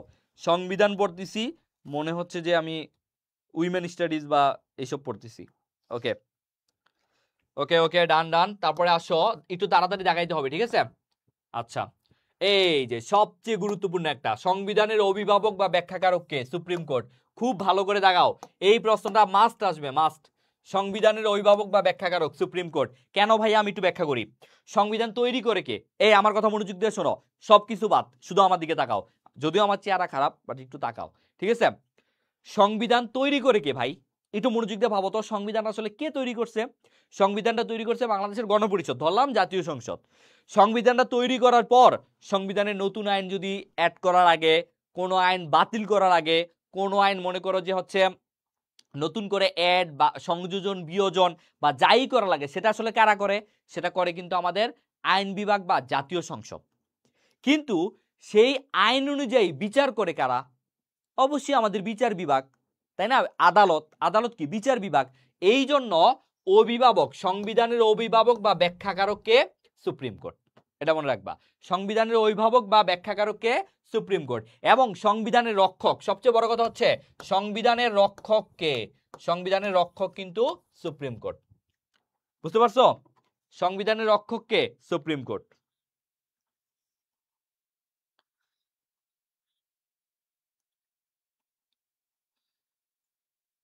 দেখি কতটুকু শেষ করতে পারি, বাট পড়াবো, আর একটু পড়াবো, আর বেশিক্ষণ পড়াবো না, আর অল্প কিছুক্ষণ পড়াবো, ঠিক আছে? ওকে, এই লাইনটা খুবই গুরুত্বপূর্ণ। সংবিধানের অভিভাবক বা ব্যাখ্যাকারককে সুপ্রিম কোর্ট। এইবার আসো, সংশোধনীগুলো মারাত্মক মতো মানে কোনগুলো আমরা পড়বো? প্রথম সংশোধনী অত গুরুত্বপূর্ণ না, দ্বিতীয় সংশোধনী অত গুরুত্বপূর্ণ না, তৃতীয় সংশোধনী অত গুরুত্বপূর্ণ না, চতুর্থ অত গুরুত্বপূর্ণ। আচ্ছা, চতুর্থটা একটু পড়ি আমরা, দেখো, কারণ চতুর্থতে বাকশাল করা হয়েছিল। দেখো, সংসদীয় শাসন পদ্ধতির পরিবর্তে রাষ্ট্রপতি শাসিত শাসন পদ্ধতি চালু এবং বহুদলীয় রাজনৈতিক ব্যবস্থার পরিবর্তে একদলীয় রাজনৈতিক ব্যবস্থা প্রবর্তন। এখন দেখো ভাইয়া, দেখো কি হয়েছে। আমরা জানি 1971 সালে মুক্তিযুদ্ধ কেন হয়েছে? মুক্তিযুদ্ধ হয়েছে বাংলাদেশের গণতন্ত্রের জন্য। কিন্তু 1975 সালে 1975 সালে এসে শেখ মুজিবুর রহমান কি করলো? তিনি বললো যে বাংলাদেশের মানে হচ্ছে এখন কোনো ইয়া থাকবে না, কোনো তোমার মন্ত্রী শাসিত দেশ হবে না, এখন কি হবে? এখন এটা রাষ্ট্রপতি শাসিত দেশ হবে। রাষ্ট্রপতিকে শেখ মুজিবুর রহমান নিজে, এবং বাংলাদেশে শুধু একটা দল থাকবে, বাংলাদেশ আওয়ামী লীগ, আর কোনো দল থাকতে পারবে না। গণতন্ত্রে তো বহুদলীয় গণতন্ত্র মানে দল থাকে, তাই না? তো তিনি বলেন যে একটা দল থাকবে, এবং তিনি কি করছেন? তিনি জাস্ট চারটা মিডিয়া রাইখা বাকি সব মিডিয়া বন্ধ করে দিচ্ছেন। এবং তোমার হচ্ছে কি যে কাজটা করছে, এই যে বাকি রাজনৈতিক ব্যবস্থা বাদ, এবং এক নেতা এক দল, কি এক নেতা এক দল, এই ব্যবস্থা যেটাকে বাকশাল বলা হয়, যেটা কি বলা হয়েছে? যেটাকে বাকশাল বলা হয়েছে। এবং উপরাষ্ট্রপতির পদ সৃষ্টি। এই জন্যই কিন্তু হচ্ছে তোমার 1975 সালে 15 আগস্ট হচ্ছে সেনাবাহিনী তাকে হত্যা করে, মেনলি এইটার ক্ষোভ ধরে, ঠিক আছে? তো এই জন্য এটা আসে যে এটা কততম সংশোধনী? এটা হচ্ছে তোমার সংসদে আবার রাষ্ট্রপতি শাসন ব্যবস্থা ফিরে আসে কবে, এবং বহুদলীয় রাজনৈতিক ব্যবস্থা বন্ধ করে একদলীয় রাজনৈতিক ব্যবস্থা ফিরে আসে সংবিধানের কোন অনুচ্ছেদে? সেটা হচ্ছে চতুর্থ। এটা খুব ভালো করে পড়বা, খুব ভালো করে পড়বা, চতুর্থ, ঠিক আছে? এই ডান লিখো, বুঝতে পারলে ডান লিখো, যদি বুঝতে পারো তাহলে ডান লিখো। আমি এই সংশোধনীটা পরে আজকের মতো শেষ করে দিব। বুঝতে পারলে ডান লিখো, ঠিক আছে? ওকে ওকে, তারপর আসো পঞ্চম আর এখন লাগবে না, মানে গুরুত্বপূর্ণ না হতো। তারপরে আসো অষ্টমটা একটু পড়বা। এটা এরশাদ সাহেবের আমলে এটা হয়েছিল। তিনি কয়েকটা গুরুত্বপূর্ণ কাজ করছিলেন। আগে কিন্তু ঢাকার নাম ছিল, দেখো ঢাকা, এই যে আগে নাম ছিল ঢাকা, তারপরে হয়েছে ঢাকা, বর্তমানে ঢাকা। আগে নাম ছিল বেঙ্গলি, তারপরে নাম হয়েছে বাংলা। এই দুইটা জিনিস তিনি করছেন। এবং আরেকটা গুরুত্বপূর্ণ জিনিস করছেন, রাষ্ট্রধর্ম হিসেবে ইসলামকে প্রবর্তন করছেন। বাংলাদেশের রাষ্ট্রধর্ম ইসলাম প্রবর্তন করছেন কে? এরশাদ। কততম সংশোধনীর মাধ্যমে? অষ্টম সংশোধনীর মাধ্যমে। এই জন্য 1988 সালে, এই জন্য এটা খুব গুরুত্বপূর্ণ।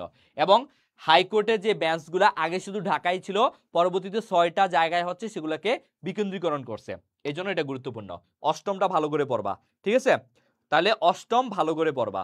ওকে, এবার আসো দ্বাদশ তো আরো বেশি গুরুত্বপূর্ণ। দেখো 1975 সালে যে শেখ মুজিবকে হত্যা করা হইল, তারপরে 1991 সাল পর্যন্ত এই যে সময়টা, এই সময় কিন্তু পুরোটা সময় ক্ষমতায় ছিল কে? ক্ষমতায় ছিল হচ্ছে তোমার সেনাবাহিনী। প্রথমে আসে কে? খন্দকার মোস্তাক রাষ্ট্রপতি হয়, তারপর তাকে সরাইয়া আসে জিয়াউর রহমানের পরে আসে এরশাদ, তারপরে তোমার তত্ত্বাবধায়ক সরকার ক্ষমতায় আসে, তারপরে নির্বাচন দেয়, এবং সেই নির্বাচনে ক্ষমতায় আসে কে? 1991 সালে দ্বাদশ সংশোধনীতে প্রথম আবার গণতন্ত্রের পুনঃপ্রবর্তন হয় কার মাধ্যমে? খালেদা জিয়ার মাধ্যমে, যিনি বাংলাদেশের প্রথম নারী প্রধানমন্ত্রী। বাংলাদেশের প্রথম নারী প্রধানমন্ত্রীকে বেগম খালেদা জিয়া। অর্থাৎ তার মাধ্যমে কি হয়েছে? আবার গণতন্ত্র ফিরে আসছে। শেখ মুজিবুর রহমান কি করলো? রাষ্ট্রপতি শাসন ব্যবস্থায় ফিরে গেল। তারপরে তো সবই রাষ্ট্রপতি হইলো, সেনাবাহিনী আসলো, আর তারপরে গণতন্ত্রের মাধ্যমে কে ফিরে আসছে? খালেদা জিয়া ফিরে আসছে। এই জন্য এটা অনেক বেশি গুরুত্বপূর্ণ। দ্বাদশ সংসদীয় পদ্ধতি সরকার পুনঃপ্রবর্তন, উপরাষ্ট্রপতির পদ বিলুপ্ত। কে হয়েছে? প্রধানমন্ত্রী বেগম খালেদা জিয়া। কত সালে? 1991 সালে। ঠিক আছে, এই জন্য এটা অনেক অনেক বেশি গুরুত্বপূর্ণ। আমার কাছে মনে হয় যে পরীক্ষায় আসলে এটাই আসবে, 1992 সাল এটাই আসবে। ঠিক আছে, ওকে। হ্যাঁ, বাংলাদেশের প্রথম নারী প্রধানমন্ত্রী খালেদা জিয়া। তারপরে আসো ত্রয়োদশ, এইটাও আসার চান্স আছে, কারণ ওই যে তোমার তত্ত্বাবধায়ক সরকার ব্যবস্থা চালু হয়েছিল কবে? তত্ত্বাবধায়ক সরকার ব্যবস্থা চালু কিন্তু ত্রয়োদশ সংশোধনী হয়েছিল। এখন বলবা ভাইয়া তত্ত্বাবধায়ক সরকার কি? চলো তত্ত্বাবধায়ক সরকারটা একটু বুঝিয়ে দেই, তারপর সংশোধনী শেষ করে আজকের মতো বাই বাই। ওকে, দেখো তত্ত্বাবধায়ক সরকার ব্যবস্থা কি। মনে করো এ, তারপর হচ্ছে এস, তারপর হচ্ছে বি। এ মানে হচ্ছে অপু বিশ্বাস চায় সাকিব খানকে, বুবলিও চায় সাকিব খানকে, কিন্তু সাকিব খানকে আসলে পাবে কে? তাই না? এখন কথা হচ্ছে, যেই সাকিব খানকে পায়, যে এটার কিছু নিয়ম আছে, দুইটা শর্ত আছে। শর্ত আছে যে কোনো একজন পাবে। কয়জন পাবে? যে কোনো একজন পাবে, দুইজন তো আর একসাথে পাবে না, যে কোনো একজন পাবে। কতদিনের জন্য পাবে? 5 বছরের জন্য পাবে। 5 বছরের জন্য পাবে, 5 বছরের বেশি পাবে না। পরবর্তীতে আবার সে চাইলে নির্বাচিত হইলে আবার পাইতে পারে। ঠিক আছে, তাহলে এই হচ্ছে শর্ত। এখন তোমরা বলো তো কে পাবে? তোমরা একটু ভোট দাও দেখি, তোমরা কার পক্ষে, অপু বিশ্বাস না বুবলি? তোমরা একটু ভোট দাও তাড়াতাড়ি তাড়াতাড়ি তাড়াতাড়ি বলো। বাংলাদেশে এই সাকিব খানকে কে পাবে? অপু বিশ্বাস পাবে না বুবলি পাবে?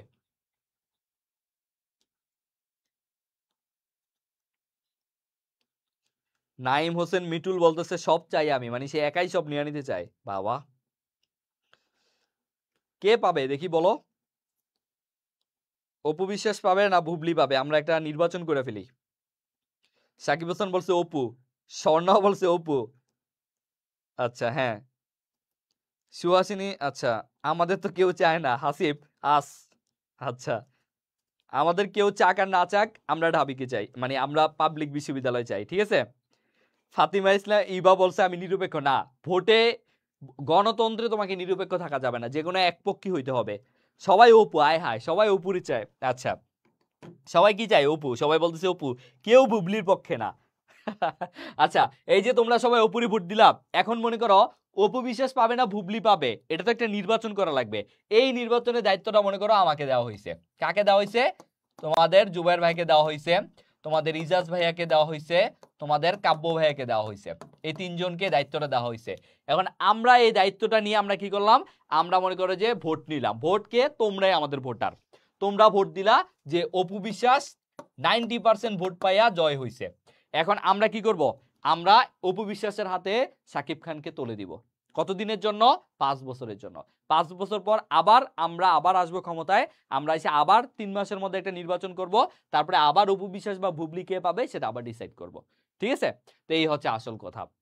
এখানে এ ফর ধরতে পারো Awami League, B for BNP বা এমন কিছু ধরতে পারো, বিএনপি জামাত, এস হচ্ছে ক্ষমতা, এস হচ্ছে ক্ষমতা। এটাই হচ্ছে তত্ত্বাবধায়ক সরকার। তত্ত্বাবধায়ক সরকার কি করে? তত্ত্বাবধায়ক সরকার হচ্ছে তোমার 3 মাসের জন্য আসে। কতদিনের জন্য? 3 মাস। 3 মাসের জন্য ক্ষমতায় আসে। ক্ষমতায় এসে তারা হচ্ছে এই 4 থেকে 5 জন ব্যক্তি আসে যারা নিরপেক্ষ ব্যক্তি, লাইক আস, আমাদের মতো যারা নিরপেক্ষ ব্যক্তি, তারা ক্ষমতায় আসে। আইসা তারা কি করে, এই যেমন আমাদের বর্তমান যে সরকার ইন্টারিম গভর্নমেন্ট, তারাও একটা তত্ত্বাবধায়ক সরকার হইতে পারে সামনে। তো তারা এসে কি করলো, একটা নির্বাচন দিল। নির্বাচন দিয়া যদি ক্ষমতায় বিএনপি আসে বিএনপিকে দিবে, যদি জামাত আসে জামাতকে দিবে, দিয়ে তারা নাইমা যাবে। এটাই হচ্ছে তত্ত্বাবধায়ক সরকারের কাজ। এখানে যদি মনে করে বিএনপি ক্ষমতায় এসে বিএনপি নির্বাচন দিবে, সেই নির্বাচন তো ফেয়ার হবে না, যেটা বিগত 3 বছর 3 শাসনে আওয়ামী লীগ করে আসছে, তাই না? এটাই হচ্ছে তত্ত্বাবধায়ক সরকারের কাজ। তাহলে তোমরা সবাই অপুকে জিতিয়ে দিলা, অপু পেয়ে গেল। ঠিক আছে, ওকে। বুবলির পাশে আছে, আচ্ছা। আচ্ছা, এবার আসো তাহলে ত্রয়োদশ হচ্ছে কি হয়েছে, মনে রাখবা, খুব ভালো করে মনে রাখবা, তত্ত্বাবধায়ক সরকার ব্যবস্থা চালু হয় কোন সংশোধনীর মাধ্যমে? ত্রয়োদশ সংশোধনীর মাধ্যমে। ত্রয়োদশ সংশোধনীর মাধ্যমে, খুব ভালো করে মনে রাখবা, পরীক্ষা আসবে। তারপরে দেখো পঞ্চদশ সংশোধনী। এই ত্রয়োদশ সংশোধনী তো চালু হয়েছিল না, চালু হইয়া ক্ষমতায় কে আসলো? ক্ষমতায় আসছে শেখ হাসিনা। তারপর পঞ্চদশ সংশোধনীতে আইসা শেখ হাসিনা 2011 সালে ওইটা বাদ দিয়ে দিছে। ঠিক আছে, মানে দেখো প্রথম কি হয়েছে, প্রথম হচ্ছে তোমার, প্রথম এই তত্ত্বাবধায়ক সরকার 1991 সালে একবার নির্বাচন হয়েছিল। 1991 সালে নির্বাচন তত্ত্বাবধায়ক সরকারের মাধ্যমে হয়েছে। ওইটাতে বেগম খালেদা জিয়া আসছিল। কে কে নির্বাচনে আসে? খালেদা জিয়া আসে, খালেদা জিয়া প্রধানমন্ত্রী হয়। তারপরে 1996 সালে আবার নির্বাচন হয়, সেখানে যদিও তত্ত্বাবধায়ক সরকার বৈধতা পায়, সেখানে আবার শেখ হাসিনা আসে ক্ষমতায়, সেখানে শেখ হাসিনা ক্ষমতায় আসে। তারপরে 2001 সালে আবার তত্ত্বাবধায়ক সরকারের মাধ্যমে নির্বাচন হয়, সেখানে হচ্ছে কি হয়, সেখানে আবার খালেদা জিয়া আসে। তারপরে তো 2007 তোমরা জানো তত্ত্বাবধায়ক সরকার হাতে ক্ষমতা ছিল। তারপরে 2009 সালে আবার কে ক্ষমতায় আসে? শেখ হাসিনা। শেখ হাসিনা এতদিন পর্যন্ত ক্ষমতায় ছিল। ঠিক আছে, এইভাবে কিন্তু ক্ষমতার পালাবদল হইতেই থাকে। পরবর্তীতে 2000 এই তোমার হচ্ছে 2011 সালে আইসা শেখ হাসিনা কি করে, এই তত্ত্বাবধায়ক সরকার বাতিল করে দেয়। কততম সংশোধনীর মাধ্যমে? পঞ্চদশ সংশোধনীর মাধ্যমে। তো এই যে পঞ্চদশ সংশোধনীর মাধ্যমে এসে তিনি তত্ত্বাবধায়ক সরকার ব্যবস্থা বাতিল করে দিছে, এই জন্য বর্তমানে এই পঞ্চদশ সংশোধনীর আবার 6টা ধারা বর্তমানে আবার বাতিল করা হয়েছে। পঞ্চদশ সংশোধনী তো নিজেই একটা সংশোধনী, তার উপর বর্তমানে এই অন্তর্বর্তীকালীন সরকার আইসা পঞ্চদশ সংশোধনীর 6টা ধারা বাতিল করছে। 6টা ধারা বাতিল করছে। এই 6টা ধারার মধ্যে যেমন আছে তোমার তত্ত্বাবধায়ক সরকার ব্যবস্থা আবার ফিরে আসছে, গণভোট আবার ফিরে আসছে, এই ধরনের গুরুত্বপূর্ণ জিনিসগুলা আবার ফিরে আসছে। ঠিক আছে, ওকে। তাইলে আমরা কি কি পড়বো? পঞ্চদশ সংশোধনী ভালো করে পড়বো। ঠিক আছে, তারপরে আমরা যেটা পড়বো সেটা হচ্ছে সপ্তদশ। এই যে এখানে দেখো কত কিছু আছে, তত্ত্বাবধায়ক সরকার, রাজনৈতিক সরকার অধীনে নির্বাচন, রাষ্ট্রধর্ম ইসলাম ও বিসমিল্লাহ বহাল, সর্বশক্তিমান আল্লাহর উপর, এগুলা সব আছে, এগুলো হয়েছে। তারপরে দেখো ষোড়শ পড়া লাগবে না, সপ্তদশ ভালো করে পড়া লাগবে। সপ্তদশ কি হয়েছে? এটা সবার শেষ সংশোধনী, সর্বশেষ সংশোধনী সপ্তদশ। এবং এখানে কি হয়েছে, এখানে দেখো উত্থাপনের তারিখ কবে, 2018 সাল, এটা মনে রাখবা। এবং এখানে নারীদের জন্য 25 বছর, আরো 25 বছর ওই যে সংরক্ষিত 50টা নারী আসন, সেগুলো আরো বৃদ্ধি করা হয়েছে। অর্থাৎ 2044 সাল পর্যন্ত সংসদে 50টা নারী আসন থাকবেই, তারপরে হয় বাড়াবে নাই কমাবে, এগুলা হচ্ছে করবে কিছু একটা। তাহলে আজকে আমরা এখানেই শেষ করতেছি, তাই না? বাকি যেহেতু সংবিধান অনেক বড় একটা পাঠ এবং অনেক কিছু বুঝানোর আছে, আমি শুধু পড়ায় চলে গেলে তো হবে না, অনেক কিছু বুঝাইতে হবে। তো আগামী ক্লাস থেকে আমরা 239 থেকে শুরু করব। ঠিক আছে, আর মনে রাখবা অবৈধ সংশোধনী 4টা এখন পর্যন্ত। ঠিক আছে, এগুলো আমরা নেক্সট ক্লাসে আরো ভালো করে বুঝিয়ে দিব। ঠিক আছে, ওকে। তাহলে সবাই আল্লাহ হাফেজ, টাটা, সবাই ভালো থাকো। ইনশাআল্লাহ নেক্সট ক্লাসে আমি একটু সুস্থ হই, সুস্থ হলে একদম ভালো করে পড়াবো। আর সবাই হচ্ছে আমার জন্য একটু দোয়া করো। আর লিজেন্ড কেয়ার খন্দকার জিকে সাথেই থাকো। যারা এখনো বই কিনো নাই তারা দ্রুত বই কিনে ফেলো। আচ্ছা, বেস্ট ক্লাস ছিল, ধন্যবাদ সাকিব হোসেন। সবাইকে আল্লাহ হাফেজ, টাটা। সবাই ভালো করে পড়াশোনা করো, কারণ পড়াশোনার কোনো বিকল্প নাই, পড়াশোনার কোনো বিকল্পই নাই, ঠিক আছে? ওকে, সো আল্লাহ হাফেজ, টাটা।